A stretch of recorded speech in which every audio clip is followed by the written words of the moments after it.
Good morning, everyone. My name is Someshwar. I welcome all of you on behalf of our top leading organization to Yog Vasishtha Mahavak Yajna 18th day. नमस्ते, मैं सोमेश्वर आप सभी का योग वशिष्ठ महावाक यज्ञ के 18वें सत्र में स्वागत करता हूं। अपने मेंटर यतीन जोशी भी अपने साथ जुड़ चुके हैं। वेलकम यतीन। अपने साथ अपने सारे जूम के पार्टिसिपेंट्स भी जुड़ चुके हैं और ये जो अपने यूट्यूब के व्यूअर्स है, right now we are live on Facebook as well, उन सभी का भी इस सत्र में स्वागत करते हैं। तो रोज की तरह हम लोग 3 बार ओमकार का उच्चारण करके गुरु वंदना करके गुरु को आह्वान करते हैं और आज का सेशन हम लोग शुरुआत करेंगे। लेट अस ऑल क्लोज अवर आईज। आंखें बंद कर ले। एक साधारण सांस अंदर ले और छोड़ दे, खाली हो जाए। एक गहरी लंबी सांस अंदर ले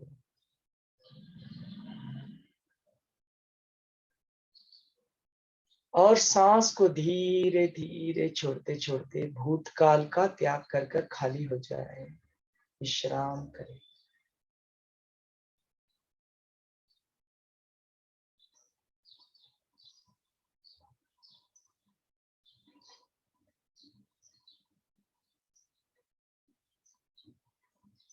यह क्षण नया है।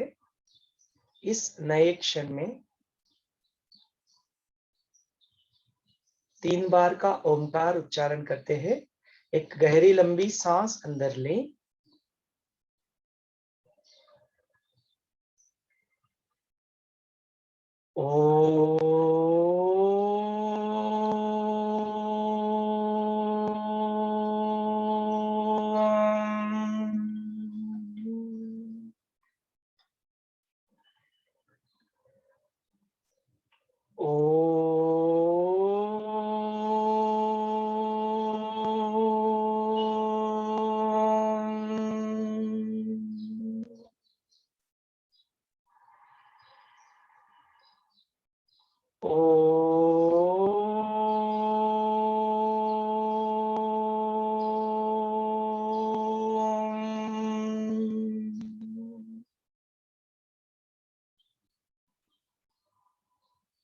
गुरु का आह्वान करते हैं। गुरुर्ब्रह्मा गुरुर्विष्णु गुरुर्देवो महेश्वरा गुरुर्साक्षात् परब्रह्म तस्मै श्री गुरवे नमः। तस्मै श्री श्री गुरवे नमः।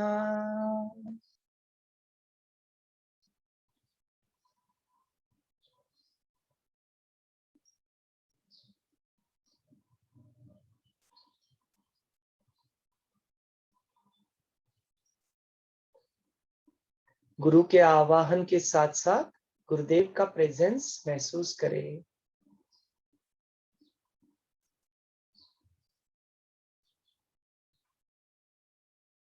और एक हल्की सी मुस्कान के साथ you may gently open your eyes.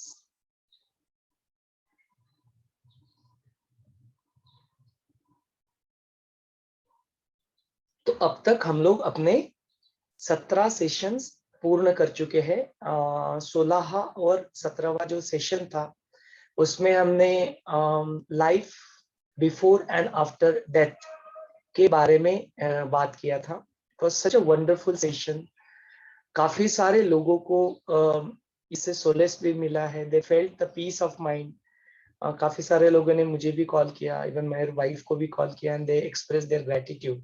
So we are really thankful to Yatin ji for conducting this wonderful sessions. So इसी श्रृंखला को आगे बढ़ाते हुए हम लोग आज जो कल और परसों के सेशन में जो सुसाइड के बारे में भी बात हुई थी, like at many places we do not really mean that suicide is an option for that, because it might be really wrongly understood. So ऐसा ना करें कृपया। और उसके बारे में यदि ऐसे कुछ मन में ख्याल भी आ जाता है तो what do we really lose when we do actual suicide? तो उसके बारे में आज हम लोग डिटेल में जानेंगे और चर्चा करेंगे इसके बारे में. So without any further delay, for Yatin ji permit, we have a video of his. We can begin with that video. हाँ हाँ जरूर. ये पूरा 58 मिनट का वीडियो है. इसमें थोड़ा रिपीटेशन हो सकता है अभी तक हमने जो जो भी कवर किया, लेकिन वो आवश्यक है क्योंकि यह वीडियो अगर हम बाकी भी किसी को दे दें तो उनको ये सारे सेशंस उन्होंने अगर अटेंड नहीं किए तो उसकी भी थोड़ी आइडिया आ जाएगी. तो Yes. और वो कॉन्टेक्स्ट में भी काम का होता है कि आज जो देख रहे हैं इसमें पूरा एक सारे विषय उसमें इकट्ठा किए हैं, तो थोड़ा रिपीटेशन हो सकता है लेकिन वो चल जाएगा. और ये वीडियो फ्रीली अवेलेबल है, किसी को देना है आप जरूर दे सकते हैं, खास करके स्टूडेंट्स को इन लॉकडाउन के समय में बहुत आवश्यकता हो जाती है. ठीक है. Absolutely. So इसी से रिलेटेड जो स्टूडेंट्स की बात हुई, तो कल हम लोग एक सेशन भी कंडक्ट करने वाले हैं which is related to kind of नए जो अपने उत्साही युवक होते हैं, स्टार्टअप शुरू करना है अपना, तो उसके लिए मार्गदर्शन पर योग वशिष्ठ के कॉन्टेक्स्ट में. ऐसा ना सोचे कि अरे योग वशिष्ठ चल रहा है, सडनली करियर की कैसे बात आ गई. योग वशिष्ठ का है ही जब राम जी वैराग्य में चले जाते हैं तो उनको come back, bringing him back to the life ना, उनको अपना पुरुषार्थ करने के लिए जो ज्ञान दिया गया वही योग वशिष्ठ है. तो ये अपने इस कॉन्टेक्स्ट में भी बहुत फिट बैठता है कि कैसे हम लोग अपनी जिंदगी को आगे बढ़ाएं. So it is in connection, not out of the connection. Odd man out नहीं है, it is in connection. चलो आज का सेशन हम लोग will start with the. मैं कल के बारे में भी बता देता, सॉरी, लेकिन ये आवश्यक है. कल हमारे साथ जो आने वाले हैं कल के सेशन पे, उनका नाम है कौशल बोरी सागर, और उन्हें गुरुदेव ने ये काम दिया है कि अपने यहाँ अपने देश में कई सारे स्टार्टअप्स खड़े करने हैं. तो जो स्टार्टअप शुरू करना चाहते हैं उनको मेंटरिंग करना, उनको सपोर्ट करना, गाइड करना, ये सारा काम वो कर रहे हैं. और उनका इस काम का स्वरूप बहुत सुंदर है. 5 दिनों का वो कोर्स लेते हैं और उसके बाद फिर हर शनिवार मिलते हैं, उन लोगों को गाइड करते हैं कि आपने अपने स्टार्टअप कैसे करनी चाहिए. देखिए हमारे यहाँ ना एक जमाने में ये था कि सारे खुद ये थे, क्या करते, बिजनेसमैन थे. जो हमारे यहाँ सिस्टम हुआ करती थी कि लोग अपने अपने छोटे ही सही, चाहे मोची हो चाहे टेलर हो, लेकिन ये हर एक अपना अपना बिजनेस हुआ करता था. ये एम्प्लॉयमेंट और उसके पीछे लगने की बात तो फिर बाद में अंग्रेजों के टाइम से आनी शुरू हो गई, वरना उसमें इससे पहले जॉब ऐसा कुछ था नहीं. एक तरह का जॉब होगा वो सोल्जर्स का था, तो जहाँ पे सैलरी दी जाती थी, लेकिन बाकी सब अपने अपने बिजनेस से चला रहे थे. तो ये जो हम सब लोग रोते रहते हैं अनएम्प्लॉयमेंट है अनएम्प्लॉयमेंट है, और इसके बारे में गवर्नमेंट ऑफ इंडिया ने भी बोला था कि सब लोगों को जॉब मिलाना मुश्किल है, लोगों को अपनी कंपनी शुरू कर देनी चाहिए, छोटा सा ही सही लेकिन बिजनेस करना चाहिए. तो कैसे करें, उसको सक्सेसफुल कैसे बनाएं, इसके ऊपर ये मार्गदर्शन करते हैं. और ये खास करके युवकों के लिए उपयोगी है. मैंने अभी कल 2-3 दिन पहले ही बोला था, वो भी वीडियो में कल शायद प्ले करूंगा फिर से, कि हम स्पिरिचुअल हैं, हम दुनिया के सर्वश्रेष्ठ जीवों में से हैं, और हमें वो विश्वास भी है कि हम कुछ भी चाहे तो कर सकते हैं, और there is no fear of losing, कि हम कुछ गंवाएंगे ऐसा कोई डर भी नहीं है. तो ये तो एक स्पिरिचुअल बैकग्राउंड हो गया, लेकिन इसको मटेरियल लाइफ में कैसे सक्सेसफुल करें, इसके लिए वो बहुत सुंदर मार्गदर्शन करते हैं. मैं स्वयं IIM में इंडियन इंस्टीट्यूट ऑफ मैनेजमेंट, वहाँ पे भी उनको बुलाया जाता है उनको गाइड करने के लिए. अगर उनके रेट पूछे जाए तो 2 घंटे का करीब करीब 80,000 रुपये चार्ज देते हो. उन्होंने Indian institute of technology IIT में भी स्टूडेंट्स को गाइड किया है कि वो एंटरप्रेन्योर्स बने, ना कि एम्प्लॉयमेंट. तो एक उदाहरण देता हूँ सोमेश्वर, तुम्हारी IIT खड़गपुर का, कि जहाँ पे एक समय में एम्प्लॉयमेंट का रेट 85% हुआ करता था. तो मतलब 100 में से 85 से बच्चे जाके किसी न किसी कंपनी में ज्वाइन करते थे. 2 साल इन्होंने गाइड किया, वो रेट 52% तक आ गया. मतलब 48 बच्चे अभी अपना खुद का बिजनेस शुरू कर रहे हैं, और इस देश को उसकी आवश्यकता है, ना कि एम्प्लॉयमेंट की. मैं जाके गूगल ज्वाइन करूँ, इसके बदले मैं अपनी गूगल शुरू करूँ, ये माइंडसेट होना चाहिए, और इसीलिए वो सारा गाइडेंस दे रहे हैं. तो जितने लोगों को हो सके ना उतने लोगों को बुलाकर लेकर आएंगे. हमारे यहाँ कई सारे हाउस वाइफ भी होती है जिनको भी अपना कुछ छोटा मोटा करना होता है, और कई बार हम लोग फेल भी हो जाते हैं. तो फेलियर कैसे अवॉइड करें, कैसे सक्सेस करें, इसके ऊपर वो गाइडेंस देते हैं। उसका एक छोटा सा इंट्रो टॉक है, वो हमारे लिए प्रेरणादायक हो गए। बाद में जाके कोर्स कर ले, और विश्वास करिए 5 दिन का 2-2 घंटे का कोर्स और लाइफ टाइम के लिए आपको अपनी कंपनी सेटअप करने के लिए मदद करना, ये सिर्फ 1500 रुपए चार्ज है। मैंने स्वयं वो कोर्स किया, एंड इतने साल आईटी में और सब जगह होने के बाद इट वाज माइंड बॉगलिंग कि मुझे लगा यार ये तो कुछ नहीं चार्ज कर रहे, पर गुरुदेव ने बोला है नहीं, हमको गाइड करना है, राष्ट्र निर्माण करना है, तो ये कोई ज्यादा फी नहीं है उनकी। ठीक है, तो सुनने के लिए जरूर है, कल के लिए कोई चार्ज नहीं है, बाद में कोर्स के बारे में बताएंगे तब किनको करना है करेंगे, पर ज्यादा से ज्यादा लोगों को बुलाइएगा। ठीक है, थैंक यू, आज शुरू करते हैं। Very nice. That was a very good insight. So that probably can inspire us to invite, especially जो youths होते हैं या उनके जो पेरेंट्स होते हैं जो ऐसा अपने बच्चों के लिए चाहते हैं, बिकॉज कोविड का समय many people actually lost job, so migration के चक्कर में भी बहुत सारा कोविड के वजह से हानि हुआ है। तो उन लोगों को एक नया ऊर्जा, एक नया स्फूर्ति और मार्गदर्शन के साथ, ऐसे नहीं कि हवा में लटके हुए पता नहीं क्या करना है, वो सिचुएशन नहीं है। So we'll definitely have that session, and we welcome on behalf of our team to Kaushal ji. So let's begin today.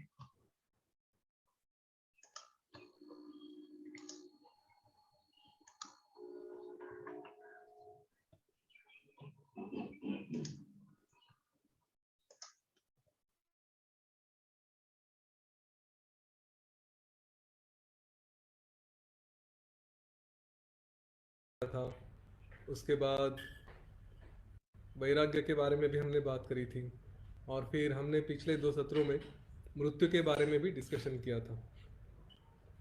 अभी एक बहुत सेंसिटिव टॉपिक है जिसके ऊपर कुछ लोगों के प्रश्न थे, तो हमने सोचा कि हम अभी थोड़ा सुसाइड के बारे में भी बात करें, क्योंकि खास करके इन दिनों में, कोविड के दिनों में, आत्महत्या का भी एक विषय रहा है कि जिसने काफ़ी लोगों को काफ़ी हद तक तंग किया था, थोड़ा कंसर्न भी था कि इससे कैसे इसको किस तरह से हैंडल किया जाए। तो आज थोड़ा उसके बारे में बात करते हैं। देखिए, मृत्यु तो होनी ही है, हर एक की मृत्यु होगी। हम जब इस धरती पे आए हैं तो मृत्यु तो अटल है सबके लिए। अभी अपना जीव खो धो के छोड़ना, या फिर जो हमारे कंट्रोल में नहीं है उन परिस्थितियों में जीव को जाने देना, इन 2 चॉइसेस हमारे हाथ में होते हैं। एक है कि हम खुद होके छोड़ दें अपना जीव, जिसको यहाँ पे आत्महत्या कहा गया है। इसमें भी 2 तरह के वेरिएशंस की बात हुई है। ऐसा नहीं कि सिर्फ हमने जीव छोड़ दिया मतलब हर केस में आत्महत्या है, ऐसा नहीं है। और भी कुछ केसेस होते हैं कि जिसमें ये शायद अलाउड है, तो देखेंगे, वो सब बातें हम बाद में इसमें आज बात करते हैं। लेकिन दूसरा है कि जो हमारे हाथ में नहीं होता, तो ऐसे कौन से सिचुएशंस होते हैं कि जहाँ पे जीव जा सकता है और उसके लिए जिसको हम मृत्यु कहते हैं। ऐसे कई सारी सिचुएशंस होती है, लेकिन कुछ सिचुएशंस है कि जो हमने नहीं करनी चाहिए, जिसको हमने अवॉइड करना चाहिए। तो आज वो हम देखेंगे। अवॉइड मतलब क्या, वो बिल्कुल करनी ही नहीं चाहिए, उसको कोई चॉइस नहीं है। ठीक है, तो आज का सत्र हम शुरू करते हैं योग वशिष्ठ की कहानी से। और एक कहानी है जो मैं बताऊंगा, जो एक रियल लाइफ है, जो मैंने रिसेंटली अनुभव की थी। शायद हमने पहले किसी सत्रों में इसके बारे में बात भी की थी, वो भी हमने देखे थे। पहली कहानी है योग वशिष्ठ में, जो हम योग वशिष्ठ की कहानी की बात करेंगे, एक राजा की। राजा रानी की कहानी सबको पता है, सुने हैं कई बार। ये भी काफ़ी इंटरेस्टिंग स्टोरी है, तो जरा इसको ध्यान से सुनिए।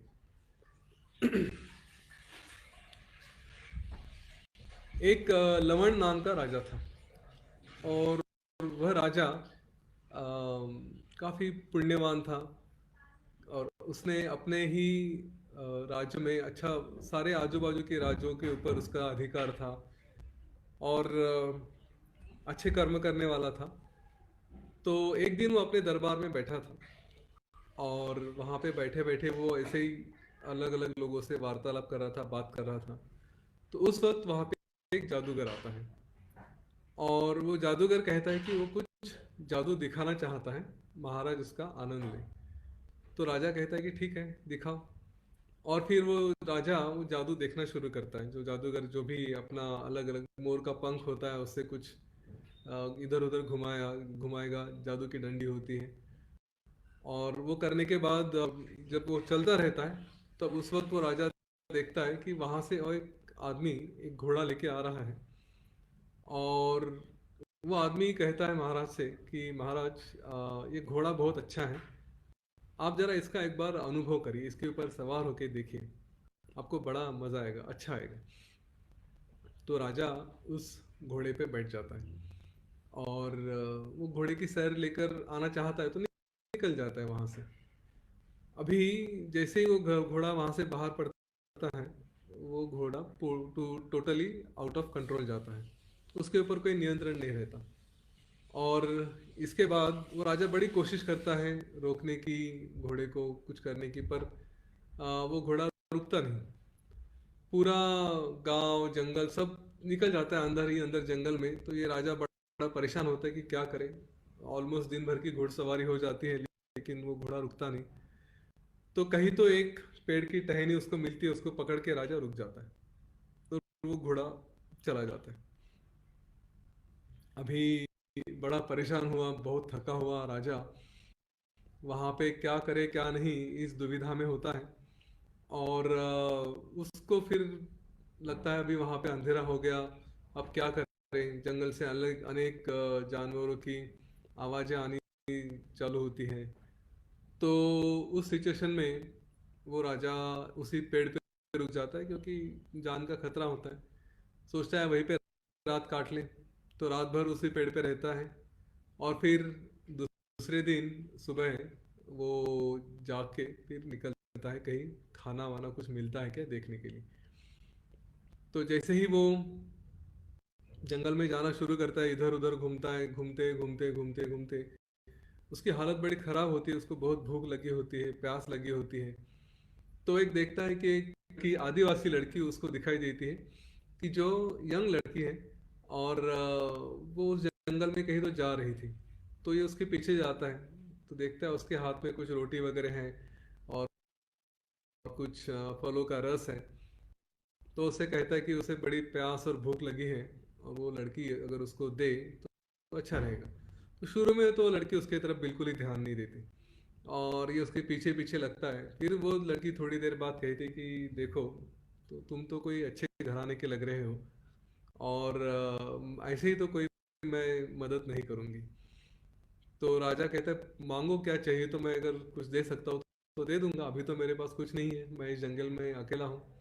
तो कहती है कि तुम मुझसे शादी करो और फिर मैं तुम्हें ये सब जो कुछ खाना है वो मैं अपने पिताजी के लिए ले जा रही थी, तो उसमें से आधा खाना मैं तुम्हें दे दूंगी। अब ये राजा बड़ा दुविधा में पड़ता है कि ऐसे कैसे आदिवासी लड़के से शादी करूं, मैं एक चक्रवर्ती सम्राट हूँ और यहाँ पे किसी लड़की से शादी करना मतलब फिर तो यहीं पे रहना पड़ेगा क्योंकि आदिवासियों का कल्चर वो होता है कि मायके में रहते हैं, ससुराल में नहीं जाती लड़कियाँ। तो ये सोचने के बाद वो राजा फिर कहता है कि अभी जिंदा रहना भी जरूरी है, तो मान लेते हैं, वरना तो जीवन भी नहीं रहेगा। तो इसीलिए वो उसकी शर्त मान लेता है और कहता है कि ठीक है मैं शादी करूंगा। फिर वो लड़की उसको खाना देती है, उसके साथ अपने पिताजी के पास जाती है और कहती है कि ये देखिए मैं इससे शादी करना चाहता हूँ। तो इतना अच्छा सुंदर सा दिखने वाला अपना जामाद जो दामाद होता है वो देख के उसको बड़ी खुशी होती है और वो कहता है कि हाँ ज़रूर इससे शादी करो, कोई प्रॉब्लम नहीं। और फिर वो मिलके अपने घर में आते हैं और वहाँ पे वहाँ से इस राजा की शादी होके उसका जीवन शुरू हो जाता है। अब ये जीवन बड़ा ही विचित्र है। एक तो आदिवासी होने की वजह से उस घर में, जिस बस्ती में वो जाता है, वहाँ पे हर तरह का वातावरण है, हर तरह का मतलब हर तरह की गंदगी है। इधर उधर देखेंगे तो चमड़े टंगे हुए हैं, किसी जानवर की हड्डियां इधर उधर पड़ी है, खून से पूरी जमीन ऐसी लथपथ है। बहुत ही उसका एक तरह से घृणा आने वाला जो वर्णन है वो वहाँ पे उस कहानी में है। ये राजा देख के तो उसको ऐसा होता है कि पता नहीं क्या किया मैंने, कहाँ फंस गया, लेकिन अभी निभाना तो है। तो वो उसके साथ शादी करके वो उसकी जीवन चालू हो जाता है। फिर उसको वो एक वहाँ पे उसका पति बन के, गृहस्थी बन के अपना संसार चालू करता है। उसको बच्चे होते हैं। धीरे धीरे धीरे धीरे उसकी लाइफस्टाइल आदिवासी जैसी ही बन जाती है। यहाँ तक कि वो जाके अड़ोस पड़ोस के लोगों से झगड़ा करेगा, खाना किसी जानवर के पीछे जाके उसको पकड़ के मार के आएगा और उसी गंदगी में रहेगा। सारी उस जीवन की आदतें और उसके साथ आने वाली सारी पीड़ाएं, तकलीफें जो मन को हर तरह के अलग अलग तरह की तकलीफें देती है, उसके थ्रू वो पूरा ऐसा निकलते जाता है। तो इस तरह का जीवन जीते जीते 60 साल बीत जाते हैं। अब 60 साल का जीवन मतलब वो एक सीजन आदिवासी बन चुका होता है उस वक्त। और इन 60 साल के जीवन के बाद वहाँ पे उस पूरे प्रदेश में बड़ा सा एक सूखा पड़ जाता है कि किसी को कुछ खाने को नहीं रहता। और अनाज उगने की तो बात बहुत दूर की होती है। तो ये राजा उस परेशानी में रहता है कि अभी क्या करें। सभी लोग कुछ इधर उधर जाने की कोशिश करते रहते हैं, कहीं कुछ खाने को मिलेगा ऐसे देखते हैं। यहाँ तक कि अभी उनकी सिचुएशन ये होती है कि कुछ नहीं मिला तो इंसान को ही पकड़ के मार के खा जाएंगे, इस हद तक वो आते हैं। और इस सिचुएशन से जाते जाते वो राजा अपनी परेशानी में फिर सोचता है कि चलो मैं कभी अभी अपने परिवार को लेके कहीं जाता हूँ। उसकी सासू माँ होती है, उसकी तबीयत ऐसी नहीं होती कि वो उनके साथ कहीं चले। तो उसको छोड़ के अपने परिवार को, पत्नी को लेके वहाँ से निकलना शुरू करता है। जाते जाते सभी को भूख लगी होती है। उसका सबसे छोटा बच्चा जो इसको बहुत प्यारा होता है, वो छोटा बच्चा कहता है कि पिताजी बहुत भूख लगी है, बहुत भूख लगी है। ये कहता है कि अभी तो कुछ है नहीं। वो बोलता है नहीं, कुछ भी करो, थोड़ा सा फ्लैश, मांस और थोड़ा सा खून, ब्लड कुछ लेकर आ सकते हो तो आ जाओ, कहीं से भी भूख लगी है मुझे। अभी पीने के लिए ब्लड चाहिए और खाने के लिए फ्लैश चाहिए, क्योंकि और तो कुछ दिखाई नहीं देता, आदत भी नहीं रही। तो ये राजा परेशान, फिर भी उसको कैसे तो टालते टालते निकलते जाते हैं आगे आगे। लेकिन एक जगह आने के बाद वो बच्चा बहुत ही जिद करता है। तो राजा कहते हैं कि देखो बेटा, मेरे पास अभी देने के लिए कुछ नहीं है। अगर कुछ खाना ही है तो ज़्यादा से ज़्यादा मैं अपना ही अपने आप को ही तुम्हें सौंपता हूँ। अपना ही फ्लैश, अपना ही मांस और अपना ही खून तुम्हें देके तुम उसको अपनी तसल्ली कर लो। जो छोटा बच्चा रहता है वो कहता है कि हाँ मुझे चलेगा, आप दे दो अपने आप को। तो ये सब सिचुएशन से दुखी होके वो राजा कहता है कि ठीक है, चलो ऐसा ही करता हूँ। और वहाँ पे एक कुछ इधर उधर से सूखी लकड़ियाँ जमा करके बाजू में एक जगह जाके वो जलाता है, उसकी चिता बनाता है और अपने आप को उसमें झोंक देता है। तो जैसे ही जंप करता है, उसमें कूद जाता है, वैसे ही वो उसको समझ में आता है कि किसी ने पकड़ लिया करके। तो वो देखता है कि क्या हुआ। तो जब देखता है तो उसको पता चलता है कि उसके आजू बाजू में वो अपने दरबार में ही बैठा है, अपने मंत्री वगैरह सब हैं, और उसके एक मंत्री ने उसको पकड़ा है, सेवकों ने उसको पकड़ के रखा है। तो ये थोड़ी देर होश में आता है, बड़ा थका हुआ, पसीना पसीना, चेहरे पे ऐसा लगता है कि एकदम कुछ तो बड़ी सी मुसीबत में से अभी जस्ट निकल के आया है। और उसके जो मंत्रीगण हैं वो भी यही कहते हैं कि महाराज ऐसा लग रहा है, थोड़ी समय से आपको देख रहे हैं तो ऐसा लग रहा है आपको देख के कि आप तो बड़ी ही समस्या में रहे थे। इस 1 घंटे में या थोड़े से समय में जो भी देखा आपको, ऐसा लगा कि बहुत बड़ी समस्या से आप जा चुके हो या जा रहे हो। आपके साथ कुछ तो हो रहा है पर हमें पता नहीं चल रहा है, क्योंकि आपकी आंखें बंद थी। अच्छा, हम आपको उठा भी नहीं सकते थे क्योंकि हमें लगा कुछ आप कर रहे होगे, तो इसीलिए हमने आपको कुछ होश भी नहीं लाया। तो क्या हो रहा था? अब राजा कहता है कि देखो, मैंने वो घोड़े वाला जो आया था उसके घोड़े पे बैठ के तो मैं गया, और ये ऐसा ऐसा हुआ, ये सारी सिचुएशंस में जा चुका हूँ। तो थोड़ी देर के बाद वो अपने आप को संभालता है और फिर पूछता है कि वो जादूगर कहाँ गया, वो घोड़ा वाला कहाँ गया। तो वो तो सब वहाँ से निकल जाते हैं।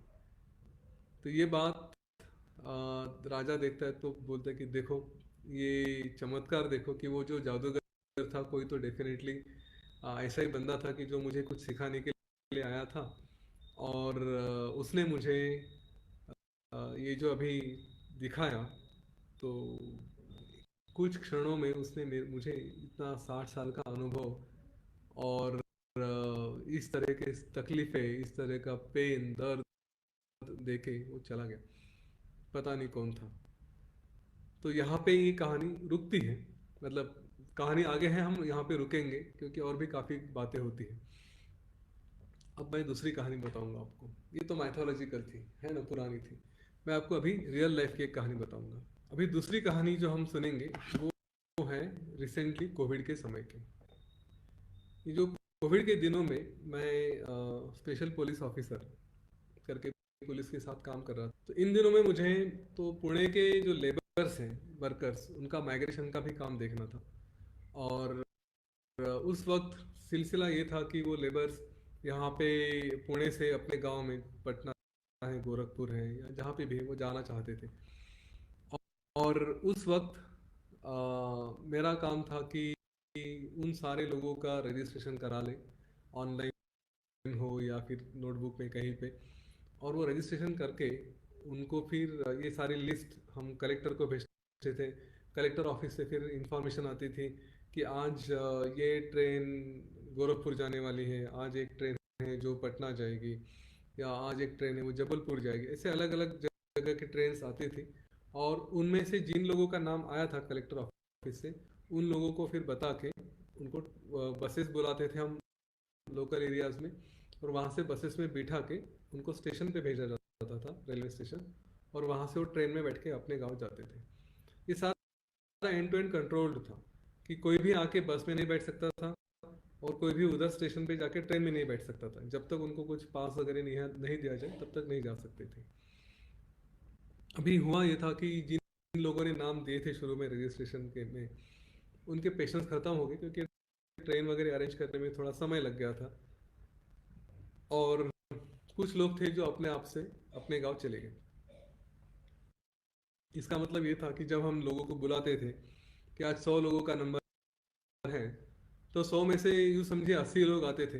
तो हमें जैसा पता चला कि ऐसा हो रहा है, तो हमने 120, 130, 140 लोगों को एट ए टाइम बुलाते थे कि आपका नंबर आ गया है, आप आ जाओ। और जो बाकी के एक्स्ट्रा थे उनको बोलते थे कि आपका नंबर आ सकता है, शायद अगर जगह मिलती है तो आप बैठ जाओ और फिर चले जाना। तो ये लोग जाने के लिए इतना डिस्परेट थे। आप में से काफ़ी लोगों को ये लेबर्स का प्रॉब्लम पता होगा। यहाँ पे कुछ उनको खाने पीने को सरकार की ओर से जो हो रहे थे अरेंजमेंट उतनी थी, पर रोज़गार कुछ नहीं था। पूरे जॉब चले गए थे।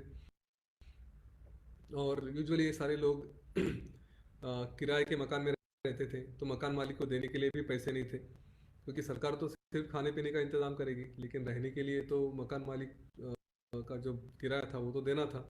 तो मकान मालिक भी पीछे पड़ा था कि आप घर छोड़ के जाओ, अभी यहाँ पे मत रहो। तो इन लोग को वो भी एक परेशानी थी। सो बड़ी मुश्किल से वो दिन काट रहे थे और बहुत डेस्परेट हो गए थे जाने के लिए। तो मैंने जैसे ही मुझे पता चला कि कुछ कुछ लोगों का नाम आ रहा था, तो हम उनको बुलाते थे। अभी ये सीन जो मैं आपको बताने जा रहा हूँ, ये मैंने कई बार देखा है कि हम 130, 140 लोगों को बुलाएंगे कि आप आओ, आपका नंबर लग सकता है। जब आदमी आएगा ना वहाँ पे, तो उसको पता है कि अभी ये उत्तर प्रदेश जा रहा है, गोरखपुर जा रहा है, तो नेचुरली यहाँ का घर बार पूरा सब कुछ छोड़ के जाना है। क्योंकि मकान मालिक को देने के लिए पैसा नहीं है, तो नेचुरली घर तो छोड़ना पड़ेगा। और अपने घर जा रहे हैं तो फिर खुशी खुशी चले जाएंगे। लेकिन यहाँ पे एक अनसर्टेनिटी थी। वो ये थी कि इनको हमने बुलाया और 100 लोग हैं, 100 में से हमने समझिए कि जो 20 ऑलरेडी जा चुके थे, तो और 20 लोगों को अकोमोडेट कर लिया। बाकी जो और 10-20 लोग रहते थे, उनको तो वापस भेज देना पड़ता था कि नहीं, आपका नंबर नहीं आया, आप घर जाओ। और ये बड़ा दिल हिलाने वाला सीन था कि आपने सारा घर खाली कर दिया, मकान मालिक को चाबी दे दी कि हम जा रहे गांव अभी। अपना सारा जो भी है बाट बिस्तरा सब कुछ उठा के लेके आए वहाँ पे बस स्टैंड पे। और 2 घंटे 3 घंटे 4 घंटे 6 घंटे वेट करने के बाद आपको बताया जाता है कि आपका नंबर नहीं आया। अब पता नहीं कब आएगा, 2 दिन 4 दिन बाद। जब भी आएगा तब आएगा, नहीं तो नहीं आएगा, क्योंकि पुणे में बहुत लेबर्स थे। तो मतलब करीब करीब 1 लाख के आसपास तो हो गए होगी। इतने लोगों को अरेंज करके ट्रेन भेजना मतलब बड़ा चैलेंज था। तो ये लोग तो अभी जाएंगे कहाँ? इमेजिन करिए कि उस बस स्टैंड पे आए हैं और अभी बोला आप कहीं आपको ट्रेन नहीं है, तो वापस वही सामान उठा के कहीं तो जाना है। कहाँ जाएंगे? घर तो दे दिया, किसी दोस्त के यहाँ जाके रुकेंगे तो हो सकता है शायद। फिर जो भी आएगा गवर्नमेंट से खाने पीने का इंतज़ाम उतना ही हो सकता था। ये दूसरी सिचुएशन थी, ये कई बार मैंने देखी है। ये लोग, उनके चेहरे तो देखना इम्पॉसिबल था, क्योंकि मेरा तो हिम्मत नहीं हो रही थी कि उनके जाके देखे कि क्या हो रहा है। पर जिस तरह से वो चल के जा रहे थे, बड़े ही अब कदम भारी हो गए थे कि चलना भी मुश्किल है। अभी क्या करें, दिमाग में प्रश्न है, इस दिशा में जाए कि इस दिशा में जाए, है ना। इस दुविधा में वो निकल जाते थे वहां से। और सम हम वो सिचुएशन कोप अप कर ली। एक बंदा कंसिस्टेंटली फ़ोन कर रहा था, क्योंकि उसने काफ़ी लोगों का काम किया था और वो भी गोरखपुर जाने वाला था। तो उसको तो एक दिन बिठा दिया कैसे तो करके, उसका इंतज़ाम कर दिया। सबका ये नहीं हो सकता था। अब ये दो स्टोरी सुनने के बाद मैं आता हूँ कि हम लोग सुसाइड के जो हमारे विषय है उसके बारे में।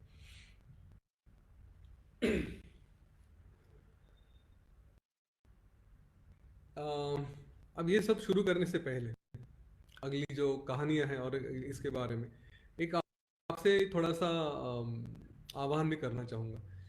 ये जो अभी तक योग वशिष्ठ के सत्र लिए हैं, सेशंस लिए हैं, और इसमें काफ़ी सारा परफॉर्मेंस, काफ़ी सारा साइकोलॉजी, काफ़ी सारा माइंड मैनेजमेंट, इसके ऊपर काफ़ी सारा स्ट्रेस दिया गया है। तो ये सेशंस मैं कॉरपोरेट्स के लिए, स्टूडेंट्स के लिए, कॉलेज स्टाफ के लिए, या फिर जहाँ पे भी कोई ऑर्गेनाइज्ड सेक्टर है, ऑर्गेनाइज्ड ग्रुप है, उनके लिए भी अरेंज करना चाहता हूँ, ताकि उनको भी बेनिफिट हो जाए।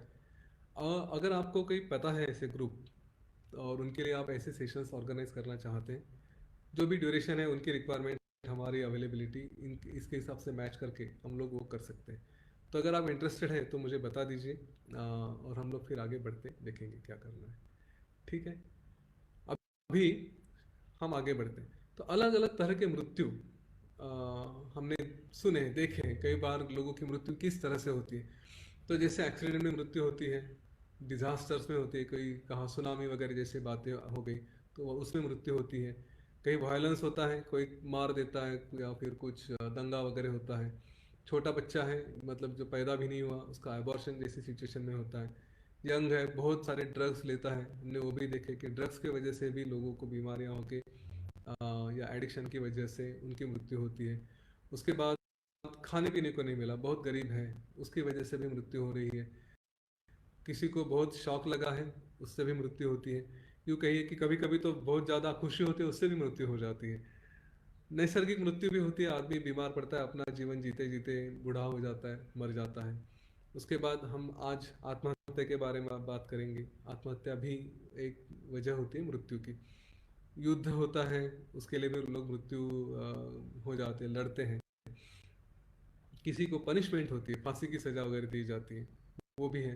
किसी का हमने जैसे वायलेंस कहा, किलिंग कहा, एक दूसरे को मार देते हैं, तो वो भी होता है। और एक चीज़ हमने जो कभी इतिहास में देखी थी, कोई आत्मसम्मान के लिए भी मृत्यु है, जैसे जिसको जौहर कहते हैं, जो जैसे पद्मावती ने, रानी पद्मावती ने किया था, तो उस तरह का। तो इस अलग अलग तरह की मृत्यु है, और भी शायद एक आध दूसरी होगी जो मैंने मिस करी होगी। पर ये सारी मृत्यु हम देखते हैं कि जीवन खत्म, मतलब हम जो इस जीवन में आए हैं तो सबकी मृत्यु होनी ही होनी है। इनमें से या ऐसे ही कुछ मिलते जुलते किसी एक या दूसरी वजह से, तो जीवन तो खत्म होने वाला ही है। इसलिए पहली बात कहूँगा कि सुसाइड करने की कोई ऐसी रीज़न नहीं है कि मेरा जीवन खत्म ही नहीं होने वाला है करके। हाँ, ये तो बात पक्की है कि कभी ना कभी जीवन खत्म होना ही होना है। तो जीवन जो हम अपने जीवन में प्रॉब्लम के बारे में बात कर रहे हैं वो भी कभी ना कभी तो खत्म होने ही होने, ठीक है। सो खुदकुशी ना करने के लिए सबसे पहली वजह यह है कि जीवन कभी ना कभी खत्म होना ही होना है किसी न किसी वजह से। पर वो हम करें कि नहीं करें, तो हमने नहीं करना चाहिए। क्यों नहीं करना चाहिए वगैरह सारी बातें आगे हम डिस्कस करते देखते हैं। अभी अलग अलग जो वजह होती है वो देखते हैं पहले कि लोग सुसाइड क्यों करते हैं, आत्महत्या क्यों करते हैं। उससे पहले आपको बता दूं कि वर्ल्ड हेल्थ ऑर्गेनाइजेशन के हिसाब से करीब करीब 8 लाख लोग हर साल आत्महत्या करते हैं पूरी दुनिया में, ठीक है। 8 लाख लोग हैं, बहुत बड़ा नंबर है। और बड़ी दुख भरी बात है हमारे लिए भी कि, और हम जो इस पाथ पे काम कर रहे हैं उनके लिए भी, कि इतना ज्ञान मिलता है हम लोग को, इतना ज्ञान गुरुदेव बाकी संत सब देते हैं, लेकिन फिर भी हर साल 8 लाख लोग अपना जीवन त्याग देते हैं। ऐसा क्या होता होगा? तो देखते हैं क्या क्या कारण होता है। सबसे बड़ा कारण पाया गया है डिप्रेशन। तो वो डिप्रेशन ये कहने के लिए इसे ऊपर ही कवच है, उसके अंदर कुछ और होता है, किसी वजह से वो डिप्रेशन आता है। तो क्या क्या हो सकता है? डिप्रेशन तो एक सिम्टम है, अंदर में कुछ और भी कारण हो सकते हैं। तो देखेंगे क्या क्या होता है। एक कारण और भी कहा गया है कि जिसको बोलते हैं इम्पल्सिव है। मतलब आत्महत्या करने का कोई प्लान नहीं था, लेकिन सडनली कुछ तो हुआ और जाके आत्महत्या कर ली।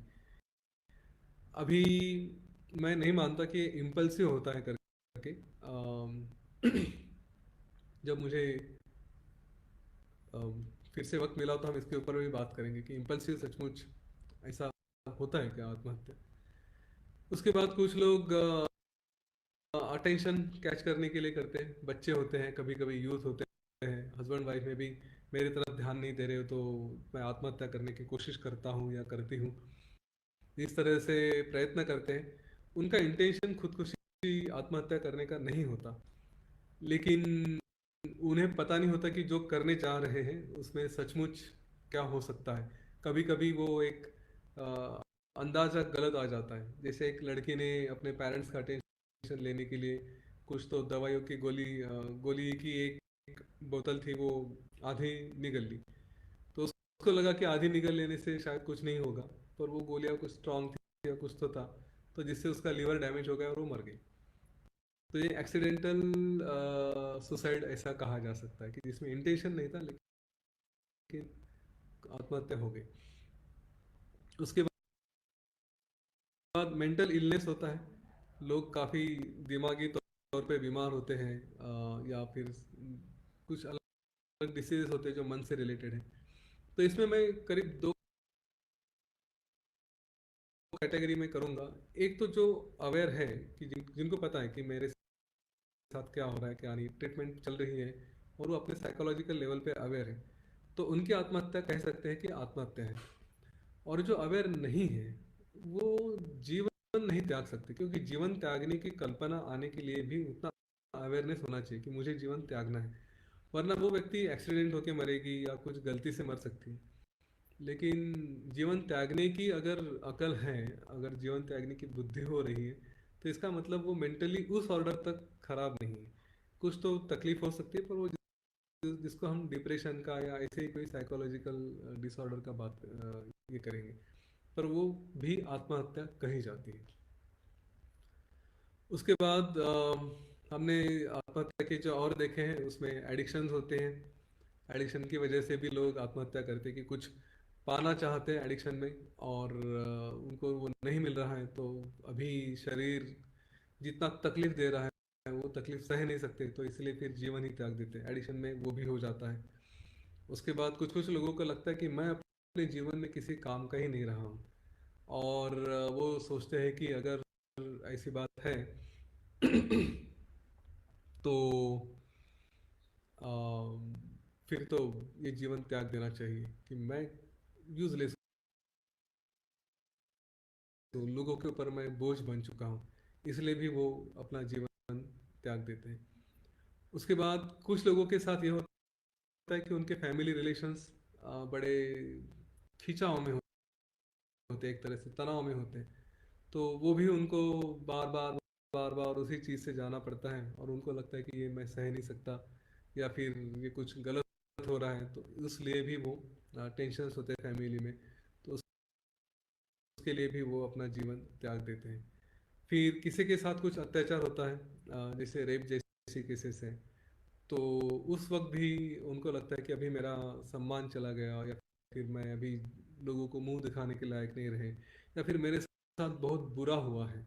हाँ, लोग क्या कहेंगे वो बात दूर की होती है, पहले ही मेरे साथ बहुत बुरा हुआ है, तो वो जो एक ईगो, आत्मसम्मान, वो उनको काफ़ी हर्ट करता है, और वो उसमें फिर अपना जीवन त्याग देते हैं।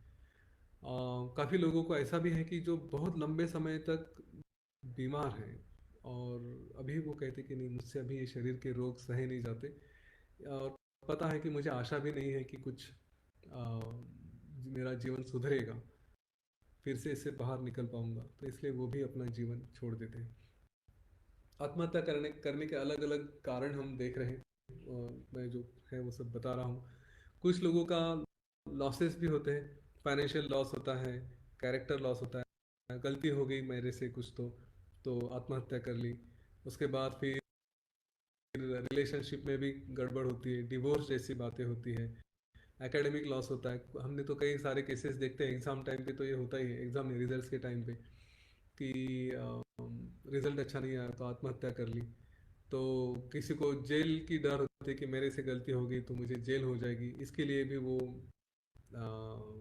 आत्महत्या करते हैं। कुछ लोगों का हमने आजकल ये भी पढ़ते कि साइबर, जैसे व्हाट्सएप पे किसी की इमेजेस भेजी, या किसी को पकड़ लिया, कुछ गलती पकड़ ली, और फिर वो सहते कि अब मेरा क्या होगा, डर लगने लगता है, तो उसमें भी उनको ब्लैकमेल किया जाता है, वहाँ पे भी वो आत्महत्या करने का प्रयत्न करते हैं, कर लेते हैं। उसके बाद loss of social status, loss of job, ये सारे अलग अलग रीज़न होते हैं, और हम कुछ अचीव करना चाहते हैं, और लगता है कि नहीं, अभी कुछ होप नहीं बची है, आशा नहीं रही है कुछ पाने की, तो फिर उसके लिए भी आ, लोग जीवन त्याग देते हैं।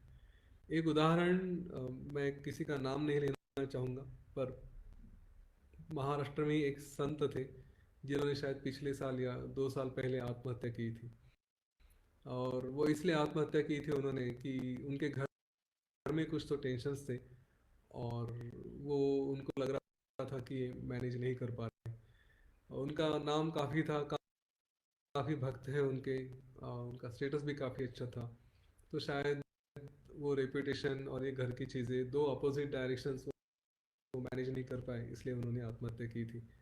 और उस वक्त किसी ने उस आत्महत्या का समर्थन भी किया था, और मैंने अपनी कैपेसिटी में उस वक्त उसका जवाब भी दिया था कि किसी भी आत्महत्या का किसी भी परिस्थिति में समर्थन नहीं किया जा सकता। और कुछ ट्रॉमेटिक इवेंट्स होते हैं, और कई बार तो ये भी है कि हम मूवीज़ वगैरह देखते हैं, नॉवेल्स पढ़ते हैं, तो वहाँ से भी आइडिया आ जाती है कि चलो ये ऐसा करते हैं, वैसा करते हैं। 3 इडियट्स जैसी मूवी देखी थी, प्रोजेक्ट फेल हो गया, उस बंदे का क्या जॉय नाम था उसका, तो उसने आत्महत्या कर ली थी, ये भी हमने देखा है। वो भी हमारे मन में इन्फ्लुएंस होता है कि मैंने, अगर ये नहीं हुआ तो आत्महत्या करो, देखा है उधर, है ना, इस तरह से करते हैं हमारे कभी दोस्त करते हैं, सेलिब्रिटीज आत्महत्या करते हैं, तो उसका भी एक तरह से प्रभाव हमारे ऊपर होता है, और इंसान आत्महत्या कर देता है। और कभी कभी ये भी है कि एक एज हमारा होती है, हर एज में हमारे कुछ साइकोलॉजिकल, क्या कहते हैं उसको, साइकोलॉजिकल वेरिएशंस आते हैं, तो वो भी हमारे ऊपर एक तरह से प्रभाव डालते हैं कि हमारा ही एज है, हमारी उम्र एक उम्र हो गई, तो उसमें अलग अलग विचार आते हैं, और कभी कभी हम उस विचार में बह जाके भी आत्महत्या करते हैं। इन सारी चीज़ों का अगर रूट देखा जाए, सबका मूल देखा जाए, तो कहीं ना कहीं वो फियर होती है, कहीं डर होता है, और ये डर इतना बड़ा होता है कि हम जीवन जी नहीं सकते, इसका डर है, इसलिए जाके आदमी आत्महत्या करने के लिए भी कुछ लोग कहते हैं हिम्मत लगते हैं। लेकिन अगर देखा जाए तो दो चीज़ों में से, जहाँ पे जीवन जीने की हिम्मत नहीं है, या जो भी परिणाम होने वाले हैं उसका हमें डर लगता है कि अरे इसका क्या होगा, इसकी वजह से क्या होगा, तो वो हम नहीं सह सकते, इसलिए हम इतनी हिम्मत जुटा लेते कि अपना जीवन त्याग दें। हाँ, ये दो डर, इन दोनों के बीच की बात है कि कौन सा डर ज़्यादा है। ठीक है, आत्महत्या करने के लिए भी हिम्मत लगती है ऐसा कहते हैं, पर जीवन जीने के लिए उससे ज़्यादा हिम्मत लगती है। तो इस विषय पे भी हम आएंगे, तो वो हिम्मत कम पड़ती है जीने के लिए, और इसीलिए हम फिर उसमें से आसान मार्ग लेते हैं अपना जीवन त्यागने का। अभी थोड़ा आगे जाने के बाद ये सब सारे रीजंस, ये सच है गलत है, इसमें क्या अच्छा है क्या नहीं है, ठीक है, वो एनालाइज करने से पहले एक बार हम ये देखते हैं कि हमारे भारतीय शास्त्र क्या कहते हैं। अलग अलग धर्मों के अलग अलग शास्त्र होते हैं, तो हमने ये भी देखे कि भारतीय शास्त्र क्या कहते हैं। तो अपने यहाँ कम से कम मैं जैसे हिंदू धर्म के बारे में अगर कहूँ, तो हिंदू धर्म में ये कहा गया कि हमारा मानवीय जीवन ये बहुत अमूल्य है, इसकी कोई भी कहीं पे भी तुलना नहीं हो सकती। ये इतना अमूल्य है कि हमारा जीवन ये यक्ष गंधर्व किन्नर और भगवान से भी ऊपर समझा जाता है। क्यों?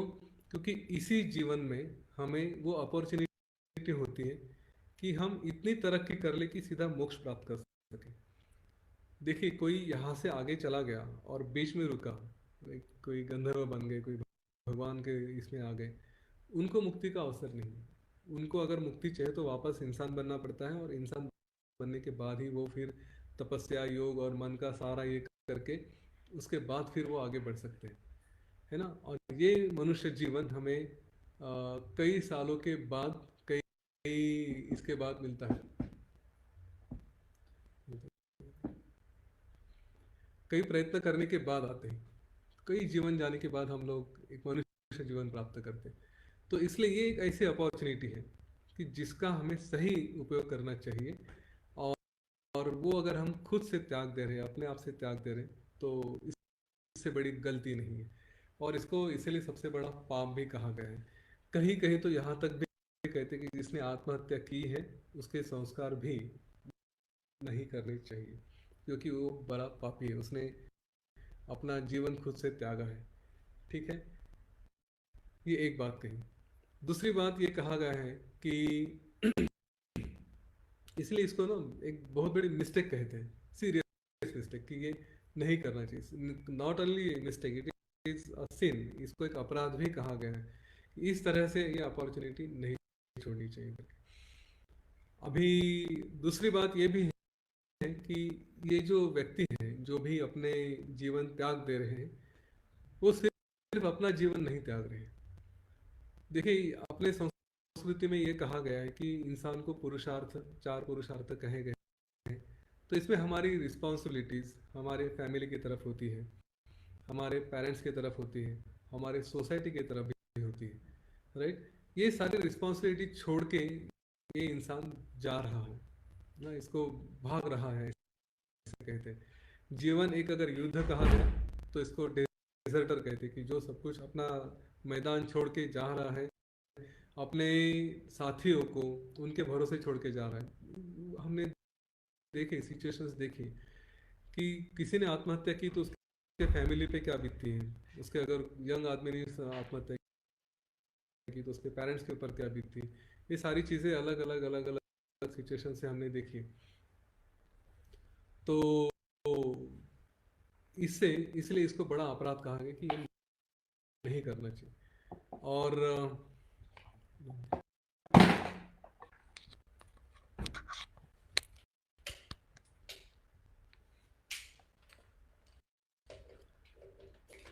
इसलिए जो आत्महत्या करता है उसको काफ़ी सारे सफरिंग उसके लिए है, ऐसा कहा गया है। ये कहते कि ये लोग कहीं भी किसी और लोग पे नहीं जाते, यहीं पे घूमते रहते हैं और कई सालों तक घूमते रहते हैं, और फिर इसका जो परिणाम है उनको पता नहीं किस किस तकलीफों से जाना पड़ता है। उसके बाद फिर कभी जाके फिर से ह्यूमन लाइफ मिलेगा, इंसान का जीवन मिलेगा, और फिर उसमें भी वही सफरिंग रहेगी, और फिर बड़ी मुश्किल से काफ़ी कुछ ज्ञान देने के बाद फिर मुक्ति की पॉसिबिलिटी हो सकती है।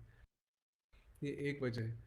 दूसरी बात, आत्महत्या को जिस तरह से निगेटिवली बताया गया वो ये भी है कि हम जो हमारा इंसान का जीवन है उस जीवन के तरफ हमने एक तरह से उसको डिसरिगार्ड किया है कि एक सम्मान था इंसान बनने का और उसको हमने उसका अपमान करके छोड़ के चले गए। एक तो ये जीवन फिर से आसानी से मिलता नहीं, मिला है तो उसका अपमान करके गए चले गए। दूसरी बात, भगवान ने हमें ये ज्ञान भी दिया है और बाकी प्राणियों को ये ज्ञान नहीं दिया आत्महत्या करने का, लेकिन हमें ज्ञान दिया है कि अगर हम चाहें तो अपना जीवन समाप्त कर सकते हैं। लेकिन भगवान के इस ज्ञान का हमने दुरुपयोग किया है, इसका सही उपयोग नहीं किया और ये गलत फ़ायदा लेके हमने आत्महत्या की, ये भी सही नहीं समझा जाता। उसको एक बुरा कर्म कहते हैं कि नहीं, ये मिसयूज ऑफ पावर इसमें आ जाता है। ड्यूटी छोड़ के भाग रहे हैं हम और सबसे बड़ी बात होती है कि हमारे शरीर में भी भगवान वगैरह होते हैं, तो उनकी भी कुछ अपेक्षा होती है कि उनकी तरफ भी हम ध्यान दें। शरीर को इसलिए है ना हमेशा अच्छा रखना चाहिए, ऐसा कहा जाता है, शरीर की तरफ हमेशा ध्यान देना चाहिए। तो उनको हम एक तरह से अपमान करके शरीर को छोड़ दे रहे हैं। वो शरीर के साथ जब भगवान आते तो वो भी अंदर में ही देखते। हमने गीता में भी श्लोक श्री कृष्ण से सुना है कि अहम वैश्वानरो भूत्वा प्राणिनाम देहम आश्रितः प्राणापान समायुक्ता पचाम्यन्नम चतुर्विधम। तो भगवान श्री कृष्ण भी शरीर में होते हैं, तो उनको छोड़ के ऐसे ही रोक देते और हम चले जाते, जीवन खत्म कर देते। उनका क्या, उनके प्रति हम कुछ नहीं देखते। और ऐसा भी कहा गया है कि इस जीवन में हम अपॉर्चुनिटी होती कि हमारे जो पूर्वज हैं उनको जो भी हमारे कर्तव्य हैं उनके तरफ, जैसे श्राद्ध वगैरह करने होते हैं, अभी वो सब शुरू हो जाएंगे 2 दिन बाद, तो वो भी कर्म अधूरे रह जाते हैं। तो वो भी वहाँ पे जहाँ पे भी हैं उनको भी तकलीफ होती, उनके लिए भी दुविधा होती कि जो कुछ उनके लिए करने वाला था वो चला गया अपना जीवन छोड़ के। इसीलिए आत्महत्या को कहीं भी किसी भी ग्रंथ में उसका समर्थन नहीं किया गया है। अभी हम ये भी देखेंगे कि ये जो सारे रीजंस हमने देखे थे सुसाइड के, वो किस तरह से उनको हैंडल किया जाए और क्या वो सारे रीजंस जस्टिफाइड हैं, उनका कोई समर्थन किया जा सकता है। यहाँ पे हम वो जो स्टोरीज हमने सुनी थी वो लेके आते हैं। पहली स्टोरी थी लवन राजा की, जिसने वो सपना देखा, तो जो भ्रम हुआ उसको। तो ऐसा कहते हैं कि वो क्यों हुआ, उसका जवाब था ये कि उस राजा को राजसूय यज्ञ करना था और उस राजसूय यज्ञ के लिए उसने मन ही मन एक जगह बैठ के सारी सामग्री अपने ही अंदर, सारी सामग्री उसकी इकट्ठा की, ऋषियों को बुलाया, होम भी कर लिया, वो राजसूय यज्ञ भी किया और ये सारा करके उसने उसका समर्पण भी कर दिया था। अभी ये सारा उसने मानस यज्ञ किया। राजसूय यज्ञ का एक उसकी एक खासियत है, वो ये कि जो भी ये यज्ञ करता है उसको 12 साल तक उसका प्रायश्चित्त लेना पड़ता है, उसका सफरिंग होता है, उसकी तकलीफ भुगतनी पड़ती है। तो नेचुरली ये राजा को भी 12 साल तक वो तकलीफें भुगतनी थी। लेकिन मानस पूजा होने की वजह से जो सबसे श्रेष्ठ पूजा कही जाती है, और मैं यहाँ पे बताना चाहूँगा कि हम दिन में इतना समय तो आराम से निकाल सकते हैं, कहीं पे ट्रैवल कर रहे, कुछ भी कर रहे, बैठे हैं तो भी आंखें बंद करके मानस पूजा जरूर कर सकते हैं। अपने अपने शक्ति के अनुसार जैसे हो सकता है वैसे मानस पूजा जरूर करें, क्योंकि सबसे श्रेष्ठ पूजा ये मानस पूजा कही गई। हम जब किसी मूर्ति की पूजा करते, फूल चढ़ाते, कुमकुम चढ़ाते, वो पूजा उन सारी पूजाओं में काफ़ी निचले स्तर पे आती है। सबसे श्रेष्ठ पूजा है मानस पूजा। मैं निचले स्तर की पूजा अगर कह रहा हूँ तो इसका मतलब ये नहीं कि वो नहीं करनी चाहिए, ऐसा नहीं है, वो भी करनी है, उसका भी महत्व है, क्योंकि पूजा पूजा होती है। लेकिन मानस पूजा ही सबसे श्रेष्ठ कही है, तो उसके फल मानस पूजा के 5 गुना ज़्यादा होते हैं। अभी ये जो लवण राजा था, इसने मानस पूजा की, और मानस पूजा मतलब राजस्व यज्ञ किया, तो राजस्व यज्ञ के फल भी उसको 5 गुना मिलने वाले थे, लेकिन उसका सफ़रिंग, उसका प्रायश्चित, उसकी तकलीफ़ें वो भी 5 गुना होने वाली थी। तो 12 साल के बदले उसको 60 साल का सफ़रिंग चाहिए था, जो उसके जीवन में आने वाला था।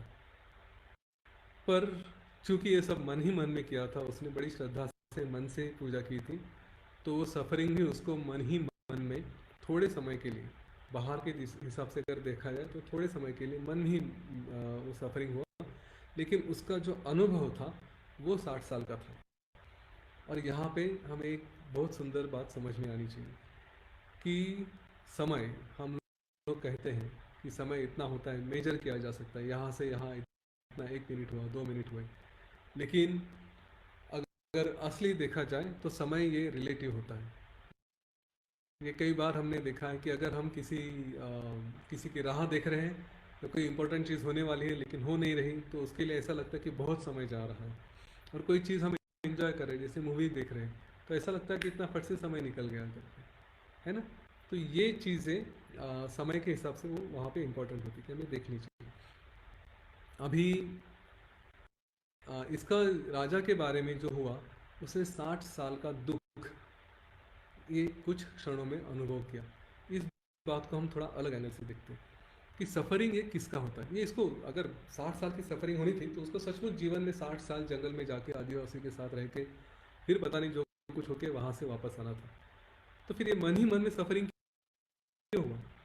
क्योंकि हम जो भी दुखों की बात करते हैं, और अभी मैंने जितने भी आत्महत्या के कारण दिए हैं कि कुछ रिलेशनशिप लॉस होता है, डिवोर्स होता है, एकेडमिक फेलियर होता है, जॉब का लॉस होता है, डर रहता है, बीमारी होती है, जो भी है, इन सारी चीज़ों में से एक बीमारी फिजिकल छोड़ी जिसमें एक्चुअल पेन्स हो रहे हैं, तो बाकी तो सारी, मतलब मैं कहूँगा 99.95% या 99.5% ये सारे केसेस ये सिर्फ मन से रिलेटेड है ना। और मन क्या है? मन नाम की तो कोई चीज़ है ही नहीं।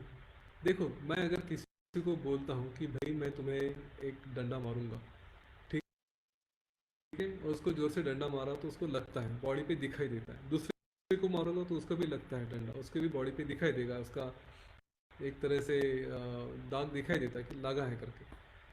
लेकिन हमने ये भी किस्से देखे हैं कि एक सासू माँ है, 2 बहुएं हैं। इस बहू को आप बोला थोड़ा सा एक टॉन्ट मारो तो ये बकेट भर के रो देगी एकदम जोर जोर से, और इसको बोलो दूसरी बहू को तो उसको तो एक कितने भी ताने मारो कुछ फर्क नहीं पड़ता, एकदम पत्थर जैसी, कोई फर्क नहीं पड़ता उसको। अभी सासू माँ एक ही है, राइट। ये सासू माँ दोनों को एक ही तरह से बोलती है, लेकिन ये रोती है और ये नहीं रोती, इसको कोई फर्क नहीं पड़ता। प्रॉब्लम कहाँ पे है? प्रॉब्लम यहाँ पे है, जो रो रहे हैं इसको प्रॉब्लम है क्या? नहीं है। क्यों? क्योंकि सिचुएशन वही है ना। सासू माँ वही है, बातें भी वही हैं, ताने भी वही हैं, लेकिन एक को लगते दूसरे को नहीं लगते। तो ये प्रॉब्लम हमारे मन के अंदर है। हम जो सिचुएशंस की बात कर रहे थे अभी तक, वो सिचुएशंस, जहाँ इतनी सारी सिचुएशंस देखने के बाद जो लोग आत्महत्या कर रहे हैं वो सिचुएशंस में, वो प्रॉब्लम सिचुएशन में नहीं है। जो लोग रीज़न दे रहे कि मेरे जीवन में इतना प्रॉब्लम आ रहा है इसलिए मैं आत्महत्या कर रहा हूँ, या कोई और कह रहा है कि मेरे जीवन में उतना प्रॉब्लम आ रहा है, मेरे करियर, मुझे फिल्मों में करियर नहीं दिखाई दे रहा, मेरा बिजनेस डूब चुका है, मेरा पति मुझे छोड़ के चला गया है, मेरी बीवी छोड़ के चली गई है, बच्चे रिस्पेक्ट नहीं दे रहे, हज़ार कारण दे रहे हैं, लेकिन प्रॉब्लम उन कारणों में नहीं है, प्रॉब्लम हमारे मन में है। और इसीलिए जो सफ़रिंग की बात करी थी कि जो उस राजा को सफरिंग देना था 60 साल का, वो राजा को फिजिकली एक्चुअल दुनिया के हिसाब से 60 साल तक चक्कर काटने के बजाय उसको उसी के मन में 60 साल का एक्सपीरियंस दे दिया। ये बात हमें यहाँ से सीखनी चाहिए कि दुख का अनुभव उसने लिया, पूरा 60 साल का अनुभव लिया, लेकिन वो मन का अनुभव होता है। क्यों? क्योंकि सारी सफरिंग, सारी पेन्स ये मन के होते हैं, शरीर के, सराउंडिंग के नहीं होते। ठीक है, ये बात समझ लें। अब इसके बाद दूसरी कहानी जो मैंने बताई थी वो भी यही है, इसी बात को कंफर्म करती है कि इतने सारे कारण हम खुदकुशी के देते हैं, आत्महत्या के देते हैं। उन लोगों के बारे में देखिए कि जिनका कुछ भी नहीं है, सर पे छप्पर भी नहीं है, खाने का पता नहीं गवर्नमेंट कब देगी, कैसा देगी, घर जाने का पता नहीं। इस सिचुएशन में होके भी हमने शायद ही, मुझे तो नहीं लगता कि मैंने कहीं किसी भी लेबर की आत्महत्या की कहानी सुनी। हाँ, उनकी जो मृत्यु हुई है कई लोगों की, वो चलकर जाने की वजह से हुई, काफ़ी लंबा जा रहे थे, बीच में फिर थक गए, या धूप लगने की वजह से हुई, ये बातें सुनी है। लेकिन किसी ने खुद होके अपना जीवन नहीं त्यागा है। अब जितने भी आपने किस्से सुने आत्महत्या के अभी तक के, उनमें से कितने लोगों की सिचुएशन इन कामगार जो लेबर थे, काम करने वाले थे, इनसे खराब थी? शायद ही किसी की होगी, शायद ही किसी की होगी, मुझे नहीं लगता किसी की होगी। सब हमने अपने जीवन में ना एक अपना कंफर्ट जोन जिसको कहते हैं बना के रखा है। ये मेरा स्टैंडर्ड है, 2 BHK फ्लैट है, सब कुछ है, पर फ्लैट के ऊपर 50 लाख का लोन है, जॉब चला गया, अब क्या करूँगा, ये लोन कैसे वापस करेंगे, मैं अभी सिचुएशन में नहीं रह सकता, थोड़ा सेविंग्स है उससे तो रोज़ का खाना पीना हो जाएगा, लेकिन फिर लोन का क्या करें। हमने अपने आप को बॉन्डेज में डाल के रखा है उस फ्लैट में। ये नहीं हो रहा है, बेच दो वापस, बैंक को सरेंडर कर दो, जो भी पैसा आएगा उसमें से कहीं पे किराए पे रह लो। अगर 1 BHK में ही नहीं रह सकते तो 1 रूम किचन में रह, नहीं तो फिर 1 रूम में रहो। जीवन में इतनी मुश्किल नहीं होती। हमने अपनी अपेक्षा ही इतनी बढ़ा के रखी है कि वो जब फुलफिल नहीं होती तो जाके तो हम सीधा सॉल्यूशन निकालते हैं कि चलो जीवन त्याग दे। और जीवन त्यागते वक्त फिर हम उनका सोचते भी नहीं कि उनका क्या होगा। ज़्यादा से ज़्यादा कहेंगे ऊपर वाला देख लेगा। अगर उनका ऊपर वाला देख लेगा तो हमारा भी ऊपर वाला देखता है ना, क्यों छोड़ के जाए। लेकिन ये नहीं होता। तो इस बात का अगर ध्यान रहे कि सिचुएशन हम हैंडल कर सकते हैं। देखिए, मैं बार बार यही कहता हूँ, हम ईश्वर के अंश हैं, हम में वो ईश्वर है, और इसलिए हमें उतनी ताकत भी है कि हम दुनिया को कहीं से कहीं लेकर जा सकते हैं, कुछ भी कर सकते हैं। ये छोटी मोटी बातें हैं। ज़रा दुनिया में जाके देखेंगे ना, जो डिप्रेशन का सबसे पहले कारण मैंने बताया था वहाँ पे आता है कि सबसे पहले अगर जाके इंसान सेवा करने लगे, देखें रास्ते पे क्या हाल होता है, दुनिया में किस तरह की दुख होते हैं। और गुरुदेव ने भी कहा है कि ज़रा हॉस्पिटल में जाके देखो, देखो कितने बीमार वहाँ पे कई महीनों से पड़े होते हैं। मेंटल हॉस्पिटल में जाके देखो, देखिए उनकी तकलीफ़ें क्या होती है, किस तरह से वहाँ पे सफरिंग में है। खेत में जाके देखो कि वो किसान कितना काम करता है, उसके बाद भी उसको क्या मिलता है। ज़रा लोगों के दर्द देखेंगे ना तो अपने दर्द हमको बहुत छोटे लगते हैं। पर क्या है, हम मैं मेरा क्या, मेरे फैमिली का क्या, ऐसे में चक्कर में पड़े रहते हैं। और फिर एक दिन आत्महत्या का करने का वक्त आता है, क्योंकि हमें हमारी अपेक्षाएं बहुत ज़्यादा है। मैं कहूँगा, अगर 2 हाथ 2 पाँव ये सारी चीज़ें हैं अपने साथ तो बहुत बड़ी चीज़ है। मतलब एक शरीर है ना ढंग का, बहुत बड़ी चीज़ है, हम कुछ भी कर लेंगे। बाकी सारी अपेक्षाएं छोड़ दो। 1 BHK 2 BHK 1 रूम किचन, कुछ ये सारे चक्कर वो एक दिखावे के लिए होते हैं। उसमें भी लोग रहते हैं, उसमें भी खुश रहते हैं और जीवन जीते हैं। उसके लिए जीवन त्यागने की ज़रूरत नहीं, क्योंकि जीवन त्याग दिया तो ये सिचुएशन हमारे बाद तो बदलने वाली नहीं है। हमारे मरने से कुछ फ़र्क नहीं पड़ता, जो है वैसे ही है। लोग इस गलत धारणा में रहते कि मैं मरने के बाद कुछ फ़र्क पड़ेगा, सामने वाले पे फ़र्क पड़ेगा, इस पे फ़र्क पड़ेगा। कुछ नहीं होता, और अगर होता है तो हमें कुछ पता नहीं होता, क्योंकि हम क्या कर रहे हैं, पहली बात। दूसरी बात सबसे बड़ी, हमने जो पिछले सेशन में देखे थे मृत्यु के बारे में, कि जब मृत्यु होती है, हम आत्महत्या करते हैं, अपना जीवन त्याग देते हैं, इसका मतलब क्या हो रहा है कि हम सिर्फ हमारी सांसें और हमारा शरीर, इन दोनों के ब्रेक लगा रहे हैं। बाकी जो हमारा मन है, हमारी बुद्धि है, हमारा अहंकार है, ये सारी चीज़ें वो तो वैसे ही है। उनका क्या? अच्छा, प्रॉब्लम किसको है? प्रॉब्लम शरीर को है, प्रॉब्लम सिचुएशन को है, हमारे देखने के अंदाज को है, और वो तो वैसे के वैसे ही है। वो सारे लेके जा रहे हैं हम लोग, बस शरीर और सांस रोकने की वजह से ये प्रॉब्लम तो ख़त्म नहीं होगी। जो मन था वो तो अपने जीव छोड़ के, जीव के साथ ही जाएगा बाहर शरीर के। तो अगला जीवन जब प्राप्त करेंगे तो वो ऐसे ही डिस्टर्ब माइंड में ही होगा, उसी सिचुएशन में हम लोग चले जाएंगे। तो ये आत्महत्या करने का कोई जस्टिफिकेशन कभी होता नहीं है। तो अगर समराइज करना रहा कि कुछ कुछ बातें हैं, तो मृत्यु होने वाली है, सारी चीज़ें खत्म होने वाली है, आज नहीं कल। हमें अपने आप से जीवन खत्म करने की ज़रूरत नहीं। दूसरी बात, सारे दुख अगर ढंग से देखा जाए तो ये मन के होते हैं। प्रत्यक्ष रूप से देखा जाए तो वही दुख जो मुझे, दो लोगों का जॉब जा चुका है, एक ने आत्महत्या कर ली, दूसरे ने कुछ तो कर लिया जुगाड़, या रुक गया, कुछ तो अल्टरनेटिव ढूंढा, आगे बढ़ गया। जीवन में वही सिचुएशन किसी और के साथ भी हो रही है। और आप थोड़ा ऊपर जाके देखेंगे 10,000 फुट या 1,000 फुट पृथ्वी से, तो आपको हर कोने में कहीं ना कहीं डिवोर्स दिखेगा, किसी ने किसी के साथ धोखा दिया है, किसी को रेप किया है, किसी का फाइनेंशियल लॉस हुआ है, किसी का कुछ ना कुछ हर एक के साथ कहीं ना कहीं हुआ ही है। तो सारे लोग तो आत्महत्या नहीं कर रहे हैं ना, फिर हम क्यों करें? आत्महत्या करने का कारण जो बताया जाता है वो कारण प्रॉब्लम नहीं, हमारा मन प्रॉब्लम है। ये सबसे बड़ी बात है। और इसके बाद जब भी हमारे मन में, किसी के मन में अगर सुसाइड का विचार आ रहा है, तो उसने कुछ बातों का ध्यान रखना चाहिए। कि पहली बात यह है कि ये विचार टेम्पररी हो सकते हैं, बाद में बदल भी जा सकते हैं। सिचुएशन बदलेगी, दुनिया घूमती रहती है, कुछ ना कुछ तो डेफिनेटली होता है कि अच्छी राह निकल के आती है। इसलिए आत्महत्या करने में मतलब नहीं। और हमारा जीवन बहुत इंपॉर्टेंट है, अपने लिए, दूसरों के लिए, ये भी ध्यान रखें। फैमिलीज़ में अगर कुछ प्रॉब्लम है और ऐसा लग रहा है कि मेरा फैमिली के लिए कोई वैल्यू नहीं है, तो ये भी देखें कि मैं सिर्फ इस फैमिली के लिए मेरा अस्तित्व नहीं है। ये बहुत बड़ी गलती करते हैं हम लोग, अपना स्कोप बहुत छोटा कर देते हैं। देखिए कि आपका जीवन सिर्फ 4 लोगों के लिए नहीं है, पूरी दुनिया के लिए आपका जीवन उपयोगी है। आप किसी ना किसी के काम में आ सकते हैं। इस धारणा के बाद अपनी फैमिली का साइज बढ़ा दीजिए, वसुधैव कुटुंबकम, पूरी दुनिया को आपका फैमिली बना दीजिए। तो आपको फिर वो डिप्रेशन आने के कारण नहीं कि मेरे फैमिली में ठीक नहीं, बाकी लोग हैं बहुत जिनके लिए आप कुछ कर सकते हैं।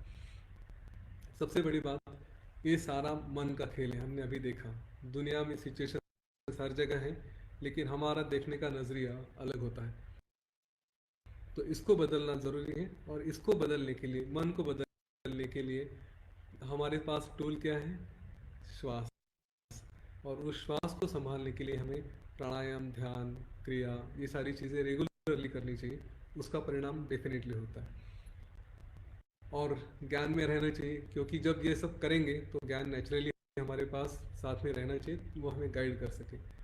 उसके बाद अगर कहीं लगता है फिर भी ये सब होने के बाद, तो अपने गुरु को कंसल्ट करते हैं, गुरु से बात करते हैं। मन ही मन में भी बात की ना, तो हमारे गुरुदेव हमें सही आंसर दे देंगे। जो भी आपके गुरु हैं उनसे पूछो कि मेरी सिचुएशन ये है, आत्महत्या करना ठीक है क्या? वो कहेंगे सब कुछ करो लेकिन आत्महत्या मत करना।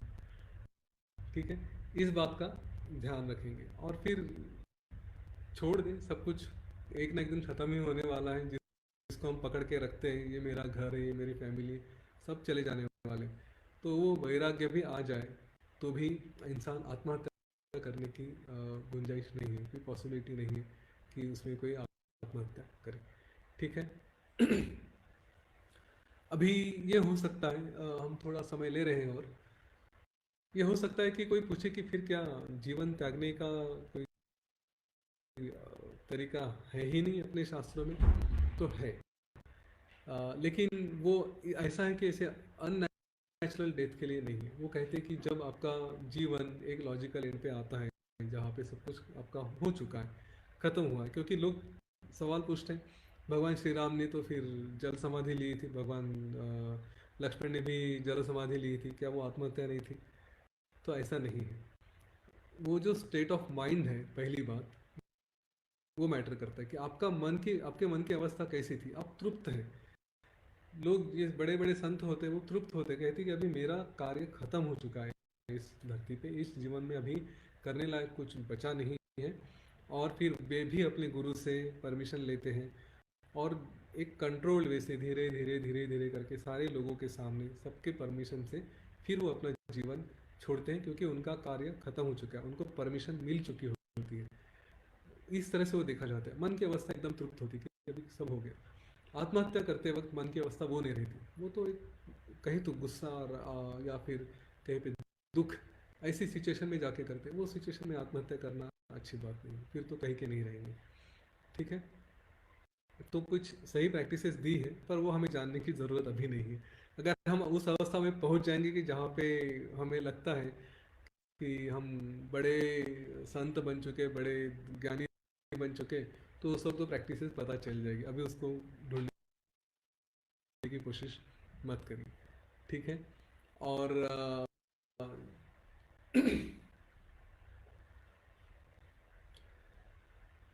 हमने 4 द्वारपाल के बारे में भी देखा था। तो वो द्वारपाल हमें रोज याद करने चाहिए, ताकि ये जो विचार आएंगे ना, इनके पास ही नहीं पहुंचेंगे, आत्महत्या के पास कोई पहुंचेगा ही नहीं। उसको जो भी आपको मिलेगा उसको ये 4 विचार दे दीजिए कि हर दिन इसके बारे में सोचे, ताकि जब भी मन खराब होने लगे ना, तो ये 4 विचार आपको याद दिला देंगे कि ये करना सही है कि नहीं। ठीक है। पहला विचार हमने देखा था सेल्फ कंट्रोल, अपना अपने आप पे नियंत्रण है कि नहीं। दूसरा हमने देखा था विचार, कि क्या मैं सही विचार कर रहा हूँ, मैं अपने जीवन के बारे में मैंने सोचा है, मैं कौन हूँ, क्या हो रहा है मेरे जीवन में, ये सब मैंने बातें देखी। ये मेरा जीवन ही क्या है, अगर मैं आत्महत्या करना चाहता हूँ तो एग्जैक्टली मैं क्या ख़त्म कर रहा हूँ। ठीक है। जो क्या आया था जिसको मैं ख़त्म करने जा रहा हूँ, क्योंकि शरीर तो बढ़ता बढ़ता गया है, ये तो कभी फिक्स नहीं रहा। तो ऐसा क्या था जिसको मैं ख़त्म करने वाला हूँ। तीसरा, क्या मैं समाधानी हूँ। आत्महत्या का एक कारण यह है कि लोगों के जीवन में समाधान ही नहीं होता। फिल्म स्टार्स आत्महत्या करते हैं क्योंकि उनको जो मिला है उसमें खुश नहीं होते, और तरक्की करनी है, और बड़ी फिल्में लेनी है, या और नाटक करने हैं, उसमें जाते हैं। कोई बिजनेस में होता है तो उसको और पैसा कमाना होता है, उसमें खुश नहीं होता। ऐसा नहीं कि पूरा डूब चुका है, बैंक बैलेंस होता है, थोड़ा बहुत निकल जाता है, ऐसा भी नहीं कि जीवन में कुछ नहीं हो पाएगा, लेकिन तरक्की नहीं हो रही तो समाधान ही नहीं होते। इसकी वजह से आत्महत्या होती है। उसके बाद चौथा है सत्संग। क्या आप अच्छे लोगों के साथ हो, क्या आप रेगुलरली नॉलेज में हो। आजकल तो ऑनलाइन की वजह से इतना नॉलेज मिल रहा है, मेरा विश्वास करिए, मैं जब भी थोड़ा भी फ्री समय मिल जाता है या कुछ काम करना है, कुछ करना है, तो बस यूट्यूब ऑन करो और कुछ तो आप नॉलेज का डाल, जैसे मैं योग वशिष्ठ डाल देता हूँ, तो जो भी आएगा कान में लगा के सुनते रहो, अपना काम करते रहो। ज्ञान तो आसानी से अवेलेबल है। पहले तो कहीं जाना पड़ता था, मंदिर में जाना पड़ता था, कीर्तन हो रहा है उधर जाना पड़ता था। अभी तो वो छोटे से डिवाइस पे, मोबाइल पे आपके पास सारे संत, सारे ऋषि दुनिया के आ चुके हैं। आप श्री श्री रविशंकर जी का भी नॉलेज पढ़ना सुनना चालू करो तो भी कान में डाल के हो जाएगा। सत्संग इतना आसान हो चुका है, इतना सस्ता हो चुका है, और वैल्यूएबल भी बहुत है। ऐसा नहीं कि वो ऑर्डिनरी है, वो ज्ञान अपना काम ना सही कर ही देता है, उसमें कोई शंका ही नहीं कि जब भी आपको ज़रूरत पड़े वो ज्ञान अपने आप से ऊपर आ जाएगा। और सबसे बड़ी चीज़ अगर कहीं कहीं गई है तो वो ज्ञान के ही बारे में कहें कि पहले ज्ञान होना चाहिए।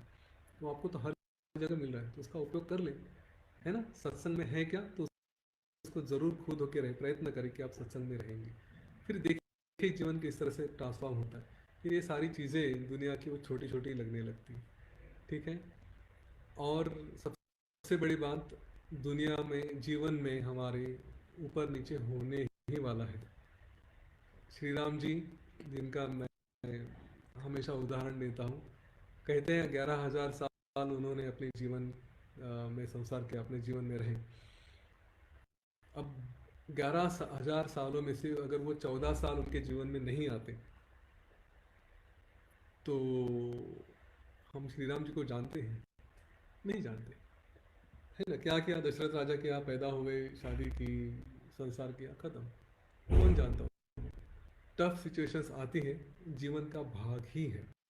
अगर नहीं आ रही है तो सोचिए कि कुछ तो गलत हो रहा है। ये मेरा फेवरेट स्टेटमेंट है। अपने आप को पकड़ के देखो कि आप स्वर्ग में हैं या धरती पे हैं। ठीक है। इस बात का ध्यान रहे कि जीवन में चढ़ाव उतार आने ही वाले हैं, जीवन का भाग है, वो है इसलिए जीवन है। तो जब आएंगे तो सोचिए कि आ गए। और जो और अध्यात्म में विश्वास रखते हैं वो इस तरह से भी देखें कि हमारे सारे कर्म कट रहे हैं।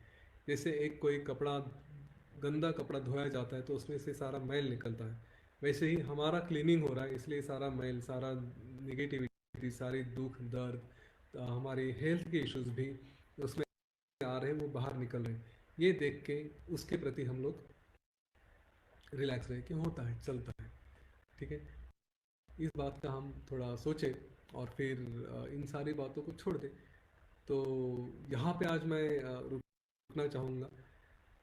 एक समरी यही रहेगी कि सारे सफरिंग्स खत्म होने वाले हैं, हमारे जीवन में ये चीज़ें ना हो, इसलिए हम चार द्वारपाल को रखें अपने साथ। और जीवन का ये भाग ही है कि कुछ कम ज़्यादा होने वाला है करके हमारा देखने का नज़रिया उसको थोड़ा गंभीर बना देता है, क्योंकि अदरवाइज यही दुख किसी और के जीवन में भी होते हैं, लेकिन लोग उसको उतना दुख नहीं समझते। और अगर देखा जाए ठीक से तो ये सारे दुख मन के होते हैं, वैसे तो दुख का कोई कारण है नहीं। ठीक है, यहाँ पे रुकेंगे, और अगले सत्र में फिर हम कुछ और विषय पे बात करेंगे, वो मैं आपको अनाउंस करूँगा।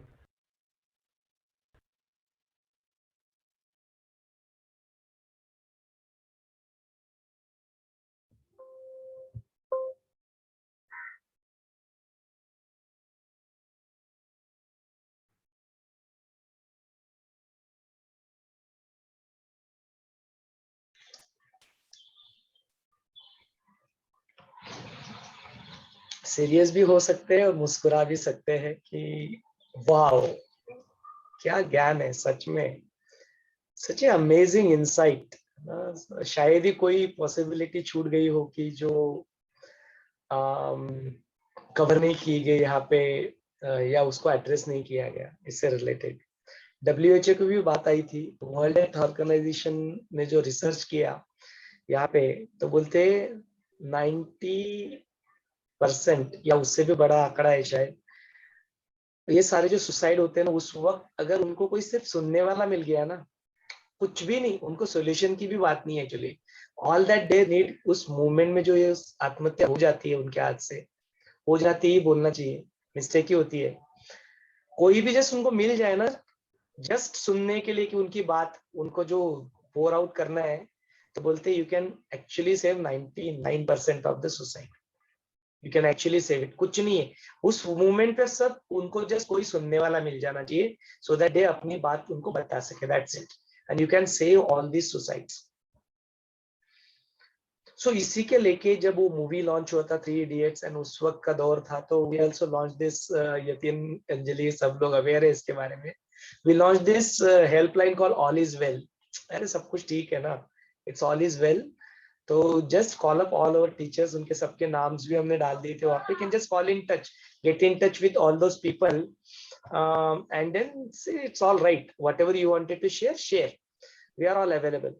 वो जर्नी अभी भी कंटिन्यू है। If you see any art of living teacher, हमें काफी सारे कॉल्स भी इसके बारे में आते रहते हैं, and we keep talking to the people. Many times we don't even provide any solution actually, just उनकी बातें सुन लो और उनको बताओ कि चलो इसमें कोर्स में बैठ जाओ, उस कोर्स में बैठ जाओ, एंड थिंग्स का टेकन केयर। वो दौर गुजर जाता है एंड चीजें तो, जीवन तो चलते रहता है। जब जीवन जीने की बात आती है, जो होप जो होता है अपना, जीवन हमें जो छूटने की बात चलती है, या जीवन जीने की आशा ही खत्म हो जाती है, तो इससे रिलेटेड और कुछ अनुभव है जो मैं आपके साथ शेयर करना चाहता हूँ। जब सुनामी का दौर था एक्चुअली, 2004 की बात चल रही थी, मैंने ऋषिकेश से आई बुद्धे के बाद साथ एडवांस करके I went into Bangalore, and then फिर बैंगलोर से फिर वो सुनामी का वक्त आया था, तो वहां से फिर हम लोग कुछ भर भर के कुछ लेके गए थे सुनामी के। नागापट्टनम करके एक जगह था, एंड वहां पे सब कुछ लेके गए थे, एंड देन वी ऑब्जर्व वहां पे कि जो लोग थे, जो अपना होप खो बैठे थे, हम लोग उनको कपड़े दे रहे थे, हम लोग उनको खाना दे रहे थे, nobody wanted to even eat. जो यतीन जी ने बात बताई ना, जो अपना हमारी डेली माइग्रेशन के जो लोग थे, वहां पे और एक एस्पेक्ट देखने को मिला कि जिंदगी में कुछ नहीं है उनके पास। अरे घर की चाबी तक उन्होंने दे चुकी है, then they don't have place to stay. उसके बावजूद भी उनकी जिंदगी में वो आत्महत्या का ख्याल नहीं है। So much powerful from within. So what, so हम सो व्हाट के लेके they continued that life. But यहाँ पे थोड़ा और एक एंगल की हम लोग बात कर रहे हैं कि कोई है जिनका अपना खो चुका है सुनामी में, they have lost their house, they have lost their husband, they have lost their parents, they have lost their kids, कई कई सारे पॉसिबिलिटीज थे, and they have lost their hope towards life. कोई जीवन जीने की आशा ही नहीं उनमें थी। On one side they are looking at one possibility, जहाँ पे सब कुछ भी नहीं है मटेरियली, तब भी जीवन जीने की आशा नहीं छोड़ी है। और यहाँ पे तो मतलब सुनामी के शॉक में वो लोग जी रहे, कुछ नहीं है। एंड जो यतीन जी ने बात बताई ना, yoga pranayama meditation, how does that help, believe me that practical अनुभव बता रहा हूँ, कुछ नहीं किया हमने, नवचेतना शिविर उनके लिए कंडक्ट किया। All that we did is just Ram ध्यान, bhastrika pranayama, and that 2-3 sessions of Navchetna शिविर took them out of it। कितनी बड़ी बात है, देखो जो जीवन जीने की आशा छोड़ चुके हैं, उनके लिए खाना दे रहे, खाना नहीं खा रहे, कपड़े लाए, कपड़ों की तरफ देख नहीं रहे, उनके लिए ऑल दैट वर्क इज नवचेतना शिविर, जिसमें 3 बार ओमकार का उच्चारण करते हैं, राम ध्यान करते हैं और bhastrika pranayama, and that's it. और उसमें पंचकोशा मेडिटेशन भी हम लोग लेते हैं। जो पीछे फोटोग्राफ में दिखाई दे रहे हैं ना, उनका संकल्प इतना स्ट्रांग है ना, कि आप जो टेक्निक्स यूज कर रहे हैं ना, वो टेक्निक्स की बात नहीं है, इट इज हिज संकल्प। उन्होंने बोला कि जाओ, आप जाओ, सुनामी चल रहा है, लोगों को हमारी जरूरत है, आप बस जाके उधर बैठ जाओ उनके पास, देखो कि वो क्या बोलते हैं आपको, और नवचेतना शिविर कंडक्ट करो। नोटिस दैट 2-3 सेशंस के बाद ही there is so much of परिवर्तन एक्चुअली। उनमें हमने देखा, they come back, they had food, उन्होंने खाना खाया, उन्होंने कपड़े लिए हमसे, तो कुछ भी हम लोग उनको हेल्प करना चाहते वो हेल्प किया। इतना सारा परिवर्तन होता है एक संकल्प शक्ति के वजह से। जो गुरु शक्ति जो अपने साथ खड़ी है ना, उसको जान लो, उसको समझ लो, उसके साथ आप किसी के भी सामने खड़े हो जाओ ना, कोई बोलने की जरूरत भी नहीं पड़ेगी, आप लोगों की सिर्फ बात भी सुन लो ना, यू कैन अवॉइड दिस ये। तो जस्ट जानो, अपनी अंदर की शक्ति को जानो। यकीन आज इतना वेरी पावरफुल स्टेट में पहुंच चुका है, मतलब I am very proud that he is there in our life, he is there in my life. तो अमेजिंग स्टेट है ये। देखो ये स्टेट सडनली नहीं आ गया ना, it just didn't happen just like that. ऐसा होता भी है, we have seen happening in many cases, कि जिन्होंने, जैसे गौतम बुद्ध ने सिर्फ 4 दुख क्या देख लिए, and he walked on the path of enlightenment, not that he became enlightenment, we actually saw that दुख, वो वक्त नहीं था, वो शायद उस वैराग्य का वक्त था, when he actually went and spent time and then he become enlighten. So journey लगता है, थोड़ा टाइम लगता है। जो यतीन जी ने डेली माइग्रेशन की भी जो बात कही, जो कोविड की बात कही, उससे रिलेटेड भी I was also involved in Anjali, many our teachers were involved in conducting courses, and even daily migration के लोगों को हेल्प करना। Even food was a very necessity thing. अगर जिंदगी जीना है तो ऐसा नहीं कि ज्ञान के बस सारे ही सिर्फ जिंदगी जी सकते हैं, नहीं नहीं, ऐसा नहीं होता है, खाने को अपना पेट भरने को फूड भी लगता है। तो we actually give them food also. आप चीजें अपने आप होती है, मतलब उस वक्त एक दौर था कि जो लोग बाहर निकलने के लिए बिल्कुल डर रहे थे, and that point of time हम लोग आराम से बाहर घूम रहे थे, हमको बैच भी मिल गया था, बाहर घूमने का परमिशन भी मिल चुका था पीसीएमसी की तरफ से, एंड हम लोगों तक रेशन वगैरह पहुंचा रहे। तो उसके बाद में जब सोचा कि यार अकेले का जिंदगी तो डाल रहे हैं हम लोग, बिकॉज हमारा तो फेथ है मास्टर के ऊपर, सारे वॉलंटियर्स का जिंदगी कैसे खतरे में डाले, and then we came up with the solution कि घर बैठे ही रेशन पहुंचाओ। तो we tied up with all the kirana stores. माने देखो कैसे बुद्धि कैसे काम करती है, जैसे आपका एक संकल्प उड़ जाता है ना, गुरुदेव का संकल्प उड़ गया कि हमको लोगों तक खाना पहुंचाना है, तो कैसे मतलब घर बैठे बैठे भी वो field the needy project execute हुआ।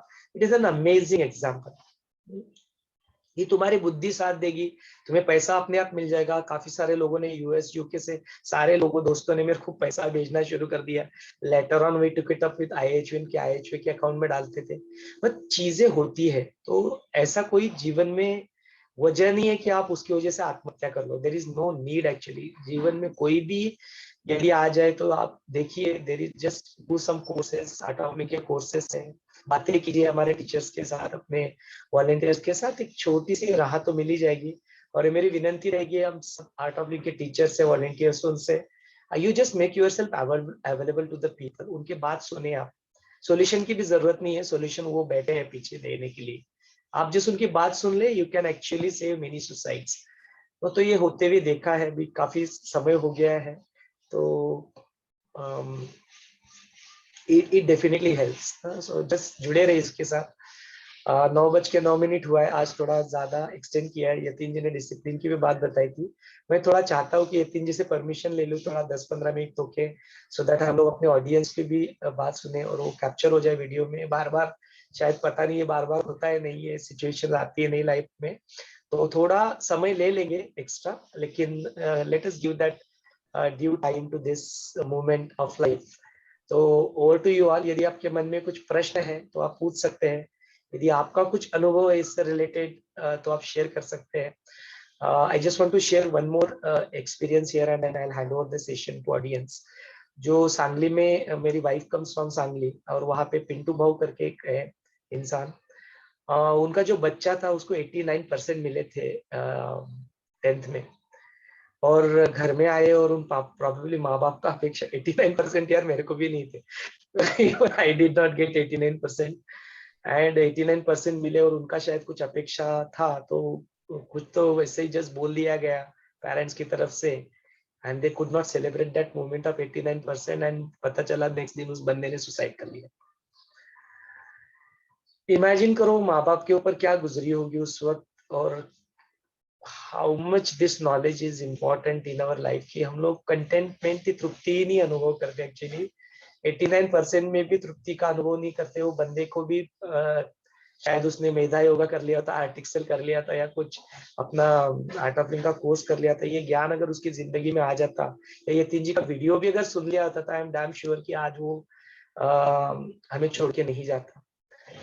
तो इतना इम्पोर्टेंट होता है ज्ञान, इतना इम्पोर्टेंट होता है गुरु का presence in our life. We are very fortunate that we have such people, साधु सत्संग जो हमें मिल रहा है और गुरु का संग हमें मिल रहा है। We are very fortunate about it. So just बारे में सोचे, बहुत गहरी चीज है। It can actually literally save many lives. Saving के तो बात छोड़ो, कई जीवन को मुक्त कर सकता है ये ज्ञान। तो बात सिर्फ जीवन बचाने की नहीं चल रही है, जीवन की मुक्ति की भी बात यहाँ पे हो रही है। तो just go deeper into it. With that note I want to open this session. You can raise your hand, and यदि मन में कुछ प्रश्न है तो आप पूछ सकते हैं। यदि आपका कुछ अनुभव शेयर करना चाहते हैं तो प्लीज कीजिए। टिल डॉट 9:30 को हम लोग रुक जाएंगे। We still have 19 minute with us. So over to you all, and raise your hand. मैं एक बात पहले शेयर करना चाहूंगा सबके लिए। पिछले 2 दिनों के जो सेशंस हुए थे, और जो सारे मृत्यु के बारे में थे, और आज फिर आत्महत्या के बारे में, तो हमारा सारा ध्यान इन सारे सेशंस के बाद जीवन जीने पर होना चाहिए। इसके ऊपर थोड़ा ध्यान रखें, पहली बात। दूसरी बात, मृत्यु के बाद क्या होता है, मृत्यु के अंदर क्या होता है, ये प्रोसेस कैसे, इसके ऊपर ज्यादा फोकस मत करिए, क्योंकि ये कोई आपको मैंने शुरू में ही बताया था कि अनुभव करेंगे तो बता नहीं सकेंगे, और जब सबको अनुभव करना ही करना है, उसमें कोई चॉइस नहीं है, ठीक है। तो उसके ऊपर ज्यादा फोकस मत करिएगा, ये वहां पे क्या होता है, ऐसा क्या होता है। इन तीनों सेशंस का पर्पस ये था, समझ लीजिए, कि हमारे जीवन में मृत्यु आने वाली है, तो उससे डर ना रहे, इसलिए हमारा जीवन एक अच्छी राह पे चले, इसके ऊपर फोकस करें। तो पहला फोकस है जीवन जीने में। दूसरा कि हमारे साथ के जो भी हैं, तो हो सकते है कि उनके साथ भी कुछ कम ज्यादा हो जाए, तो इसलिए स्वाभाविक दुख होना ठीक है, उस समय थोड़ा दुख होंगे, लेकिन उसमें बह जाना, उसमें सब कुछ खो देना और जीवन को छोड़ देना, ये अपेक्षा नहीं है। ये एक्सेप्ट करें कि ये भी फैक्ट है, उसको स्वीकारें, और दूसरा फिर अपना जो जीवन है उसको जीते रहें, ठीक है। और तीसरा, आज के सेशन का अर्थ यही था कि आप अपना जीवन, आप मतलब जो भी सुनेंगे इसको, वो अपना जीवन ना त्यागें, उसमें कोई अर्थ नहीं, ठीक है। इन बातों पे ज्यादा फोकस रखें, बाकी बातों पे डोंट ट्राई टू अंडरस्टैंड कि ये कैसे होता है, वो कैसे होता है, उसमें ना जाए, वो बेहतर रहेगा, ठीक है। पूछिए आप। मेरा तो प्रश्न नहीं है भैया, मगर एक अनुभव है। जैसे कि आपने बताया कि एक हमारा फ्रेंड था, क्लोज फ्रेंड था, वो उसका वही उसका गर्लफ्रेंड के साथ शादी नहीं हुआ, तो वो जाके मतलब सोच रहा था सुसाइड करना, तो हमने उसको सिर्फ अपने मरकल आश्रम में बेसिक कोर्स करने के लिए बिठा दिया। अभी वो ऐसा है ना कि उसका एक बिजनेस में 20 लाख का लॉस हो गया, still is that much strong. उसके मतलब ऐसा उसको लगा भी नहीं कि ये खत्म हो गया है, कुछ नहीं, मगर अभी भी वो नया बिजनेस उसने स्टार्ट किया। मतलब वो really amazing for. Yes Kavita ji, definitely ज्ञान बहुत है ना गुरु में। जीवन में तो पैसा क्या है, पैसा तो कमाया जा सकता है, एंड उसी का अनुभव शायद आपके दोस्त भी ले रहे हैं, तो this is really good. Thanks for sharing that experience Kavita ji. जय गुरुदेव. जय गुरुदेव.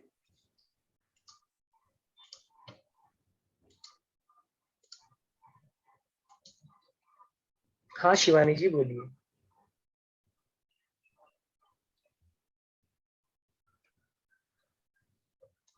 अनम्यूट कर ले अपने आप को. You are not. अभी आ रहा है आवाज? हाँ जी बोलिए. अभी जो यतीन भाई ने जो बात की, मी मराठीतून बोलू का कम्फर्टेबल? चालेल चालेल हा. बोल. आता यतीनजीने जे सांगितलं ना की सतत परमार्थाच्या टच मध्ये राहायचं. कारण जस्ट मी जॉईन पासून हॅपीनेसचा कोर्स केला. ते म्हणतात ना गुरुदेवांच्या रूपात म्हणजे परिसराचा स्पर्श झाल्यावर जो फरक केला तो मी आता होते. कारण 2005 पासून मी परमार्थामध्ये सद्गुरू मला लाभलेत आणि मी श्रवणात होते कंटिन्युअस. आता या लॉकडाऊनमुळे श्रवण तुटलं आणि श्रवण तुटल्यामुळे तरी देखील मला ते ऐकण्याचं उत्तम ऐकण्याची जी आवड समर्थ कृपेने लागलेली, तर मी युट्यूबवर जेव्हा वेळ मिळेल तेव्हा फक्त सत्संग म्हणजे जे मोटिवेशनल म्हणजे सगळ्यांचं जे जे परमार्थिक व्हिडिओ आपल्याला ऐकायला मिळतात, जसे रविशंकर गुरुदेवांचे असतात, तसेच सगळ्यांचे जे जे मला म्हणजे ती भूक माझी वाढतच होती. मग मी असं नवीन असं म्हणजे भरपूर मी कनेक्ट मध्ये राहिले. सध्या मला 7-8 महिने खूप प्रॉब्लेम झाला. मे बी लॉकडाऊनमुळे कामाचा भरपूर स्ट्रेस आल्यामुळे खरंच माझी मानसिकता जगण्याची इच्छा माझी संपली होती. म्हणजे हे मी रिअलाइज शपथ सांगते, म्हणजे मला असं वाटत होतं की काम मी जगतोय आपण, म्हणजे इच्छा कामात मला किचन मध्ये उभं राहायची इच्छा नव्हती. इतकं म्हणजे ते स्वयंपाक करून काम करून माझं हे झालेलं. पण माझा बॅकग्राऊंड मला वाटतं की त्या स्ट्रेसमुळे माझा बॅकवर परिणाम झाला. स्ट्रेस इतका भयंकर आला की माझ्या बॅकवर इफेक्ट म्हणजे खूप इश्यू झाला. मी ट्रीटमेंट घेतली, फिजिओथेरपी चालू केली, झाली ओके झाले मी. पण ती कुठेतरी एक एक्सरसाइज मला ती फिजिओथेरपी काय झालं, मला एक्सरसाइज कंपल्सरी सांगितली शेवटपर्यंत. तुम्हाला जर फिट राहायचं तर तुम्हाला एक्सरसाइज करावं लागेल. पण संगीता माझी बहीण जी आता जॉईंट आहे, तिने मला सांगितलं की बाई तू हे म्हणजे हॅपीनेसचा कोर्स म्हणजे ऍक्च्युली मी गुरुदेवांचा पण व्हिडिओ ऐकत होते, त्यामुळे मला ते माहिती होतं. पण तिच्या संपर्कात तिने मला सांगितलं की म्हणजे आमच्या दोघींचं कम्युनिकेशन खूप वाढलं. तुम्ही बोलता ना संघ, परमार्थाचा संघ, म्हणजे तुम्ही इमॅजिन नाही करणार. आज जो मी थोडक्यात बोलायचा प्रयत्न करते ऍक्च्युली, आज जो हा परमार्थाचा संघ मला लाभलाय, म्हणजे मी थोडक्यात सांगायचं बघते. आज ऐकलं होतं मी भरपूर उत्तम असं ऐकलं होतं, कळलं पण मला कळत होतं, पण तो क्रियेमध्ये जो पालट आहे ना तो होत नव्हता. आपण म्हणतो ना ऐकलं कळलं वळलं, ह्या 3 भूमिका महत्वाच्या असतात. म्हणजे आतापर्यंत सगळं मला पण वळत नव्हतं माझं आचरण, तुम्ही बोललात. पण आता मी जशी जॉईन झाली आहे योग साधना कंटिन्युअस करते. आज माझा 17वा दिवस आहे. म्हणजे तुम्हाला एक सांगते, झोप माझ्या आयुष्यात म्हणजे माझं भरपूर सांगण्याचा एक्सपिरियन्स आहे. आज मला 45 वर्ष झाले. मी लहानपणापासून फाईट करते झोपेसाठी. म्हणजे ती कुंभकर्णाची बहीण मी स्वतःला मारत होते. मी एक्सप्रेस करते आज माझ्या फिलिंग्स मी शेअर करते. मला थोडा वेळ लागेल. मला खूप त्रास व्हायचा या गोष्टीचा. म्हणजे मी लाईफ मध्ये झोपेमुळे आळस भरपूर असतं, मी काही करू शकले नाही. सो या गोष्टीची मला टोचणी म्हणजे म्हणतात ना सारखं फील व्हायचं. झोपेने खूप प्रयत्न केले की सकाळी लवकर उठायचं, पण नाही. पण एक जादू मी हॅपीनेसची म्हणजे मला सांगते की हॅपीनेसचा कोर्स जॉईन केला मी आणि त्यानंतर पासून मी दररोज 5 ला उठते. म्हणजे ड्रीम होतं माझं, ड्रीम नेहमी माझं ड्रीम, पण मला ते शक्य होत नव्हतं. म्हणजे खरंच मी गुरुदेवांचे म्हणजे मी सगळ्यांमध्ये आता जो मला शिकवतो, म्हणजे एक तत्व मला चांगलं समर्थांनी एकदम क्लिअर केलंय की सगळ्यांच्या अंतरी तोच आहे जो आपल्याला अखंड शिकवत असतो सतत. गुरुदेवांच्या रूपात मला आता त्यांचा संघ लाभला, तर ती जी प्रचिती आहे ती आता मला यायला लागली. म्हणतात ना आता परिसराचा स्पर्श झाला, जी कृती होत नव्हती, क्रिया होत नव्हती, की आता मी दररोज पहाटे 5 वाजता उठून योग साधना करून, आणि आता मी जी सूक्ष्मातून अनुभूती घेते ती मी शब्दात वर्णन करू शकत नाही. क्रियेत पालट जो झालाय ना तो इतका म्हणजे मी इतकी हॅपीली म्हणजे जी मी पहाटे उठते ती 10ला झोपते, मी एनर्जेटिक असते, मी थकत नाही, मी झोपत नाही. म्हणजे ही जी ऊर्जा निर्माण झाली आहे ना, मला तर असं वाटतं की जगाला ओरडून सांगावं की जे जे दुःखी आहेत, जे जे त्रासात आहेत त्यांनी हे जॉईन करावं. त्यांना सहज मुक्ती. सद्गुरूंच्या जेव्हा आपण संपर्कात येतो ना, हा जो अनुभव आहे ना हॅपीनेस, म्हणजे मी सांगते ना आतापर्यंत ज्ञान मी भरपूर घेत होते, मला कळत होतं वळत होतं, पण माझ्या क्रियेत पालन झाला नव्हता. माझ्या रागाव म्हणजे आता मी समोरचा जरी कितीही चिडला काही बोलला तर मी शांत कशी राहते. म्हणजे हे खूप सरप्राइझिंग गोष्टी झालेल्या आहेत. म्हणजे मी हे जे अनुभवते ना, मला ते भरपूर शेवटच्या श्वासापर्यंत अनुभवायचं आहे. ते ज्ञान समर्थ देत आहेत. बस की मी गुरुदेवांचे खूप आभार मानेल की शेवटच्या श्वासापर्यंत असा संघ मला लाभो. आणि तुमच्या सगळ्यांचे म्हणजे ही जी सेवा आहे ना अमेझिंग आहे. हा संघ खरंच खूप महत्वाचा आहे. जो लॉकडाऊन मध्ये सतत मी जे काना माझ्या पडत होतं, त्याचे जे मध्ये म्हणतात ना, जी मागणी ऑटोमॅटिक भोकत होते मी दररोज दररोज उत्तमाचं भोकत, त्याचे आज मला फळं मिळायला लागले. त्याची अनुभूती मी घेते. हे शब्द म्हणजे अवर्णनीय आहे. बस एवढंच बोलून मी थांबते. थँक्यू थँक्यू खूप आभार. Thanks for sharing Shivani ji, that was a wonderful insight कि एक किसी के जीवन में आर्ट ऑफ लिविंग का कोर्स किस तरह से बदलाव ला सकता है, इसका एक सुंदर सा वर्णन शिवानी जी ने किया। भले ही वो मराठी में था, language was not bed, but उनके जो चेहरे का स्माइल था शेयर करते समय हम लोग डेफिनेटली उसी से पता लगा सकते कि उनके जीवन में यह ज्ञान क्या परिवर्तन लाया। Thank you so much Shivani ji. जय गुरुदेव। और कोई अपना अनुभव शेयर करना चाहता है या आपके मन में कुछ प्रश्न है तो पूछ सकते हैं। Can raise your hand and we'll add you to spotlight and then you'll be able to speak. अच्छा, वीडियो में हाथ मत उठा देना, हमें सारे सबके वीडियो नहीं दिखाई दे रहे। You have to use that या चैट पे डाल दीजिए you want to talk.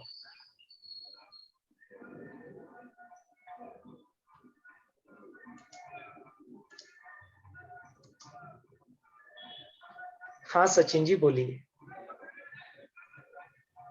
Hello. हाँ हाँ बोलिए। आवाज आ रही है क्या? हाँ हाँ आ रही है। मैं ज्यादा समय नहीं लूंगा, जस्ट बोलना चाहता हूँ कि ये वीडियो बहुत रिलेवेंट है आजकल के टाइम्स में, और जितना शेयर करना है उतना करना चाहिए, क्योंकि we never know who needs it.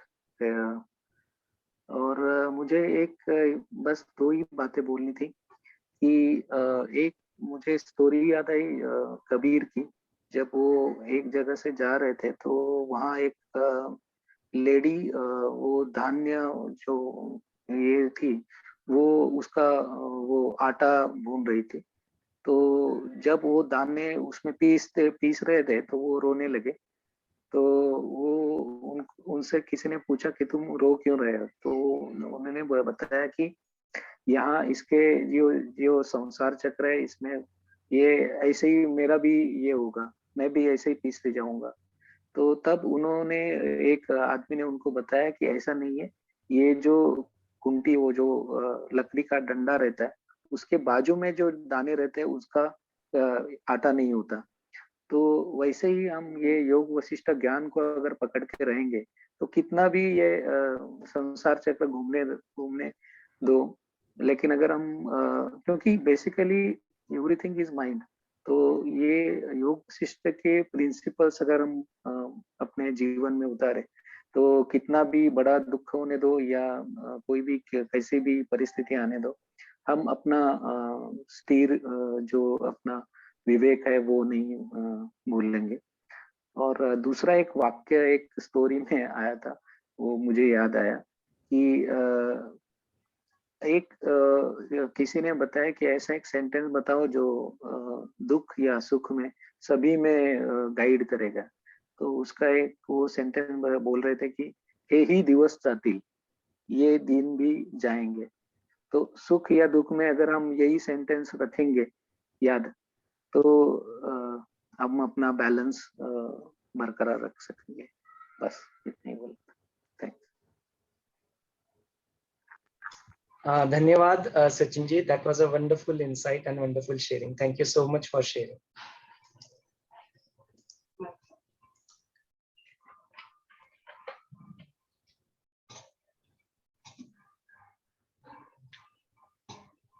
हमने यहाँ पे जो हैप्पीनेस प्रोग्राम की बात चल रही थी उसके सारे लिंक्स भी यहाँ पे चैट में डाल दिए हैं।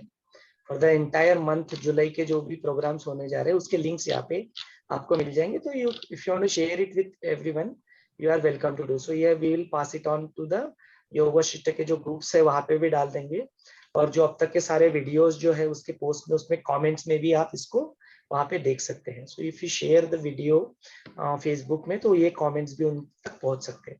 So that will help to spread out this knowledge. और किसी को अपना अनुभव शेयर करना है, we have 5 more minutes, 9:30 co dot हम लोग रुक जाएंगे। So if you want to share और ask any question related to today's topic you are welcome to do सो।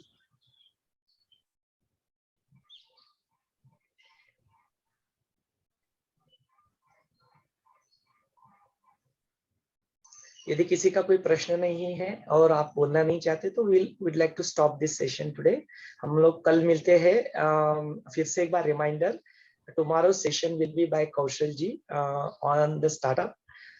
कितने टाइम का रहेगा यतीन, वो अंदाजन हाफ एन आवर? पूरा 1 घंटा यूज करेंगे। हाँ हाँ हाँ, क्वेश्चन आंसर ले सकते हैं but you can speak for half an hour and then will open the session for question answer के लिए। हाँ 7:30 to 8:30। हाँ हाँ, if you can speak I don't have any issue. यदि वो 1 घंटा बाद ज्यादा से ज्यादा समय। Correct he is our guest, so तो 8:30 तक we will give that time. ठीक है, तो आप जरूर इसके बारे में बताइए, स्पेशली दोज यूथ्स जो पेरेंट्स अपने बच्चों के लिए चिंतित होते हैं उन सभी को इनवाइट कीजिए इसके लिए। एक इन्विटेशन मैसेज भी हम लोग बना के डाल देंगे on the WhatsApp group so that it will become easier for to pass it on. So इसी नोट के साथ आज का यह सेशन हम लोग ये भी समापन करते हैं। कल फिर से मिलेंगे 7:30। जय गुरुदेव।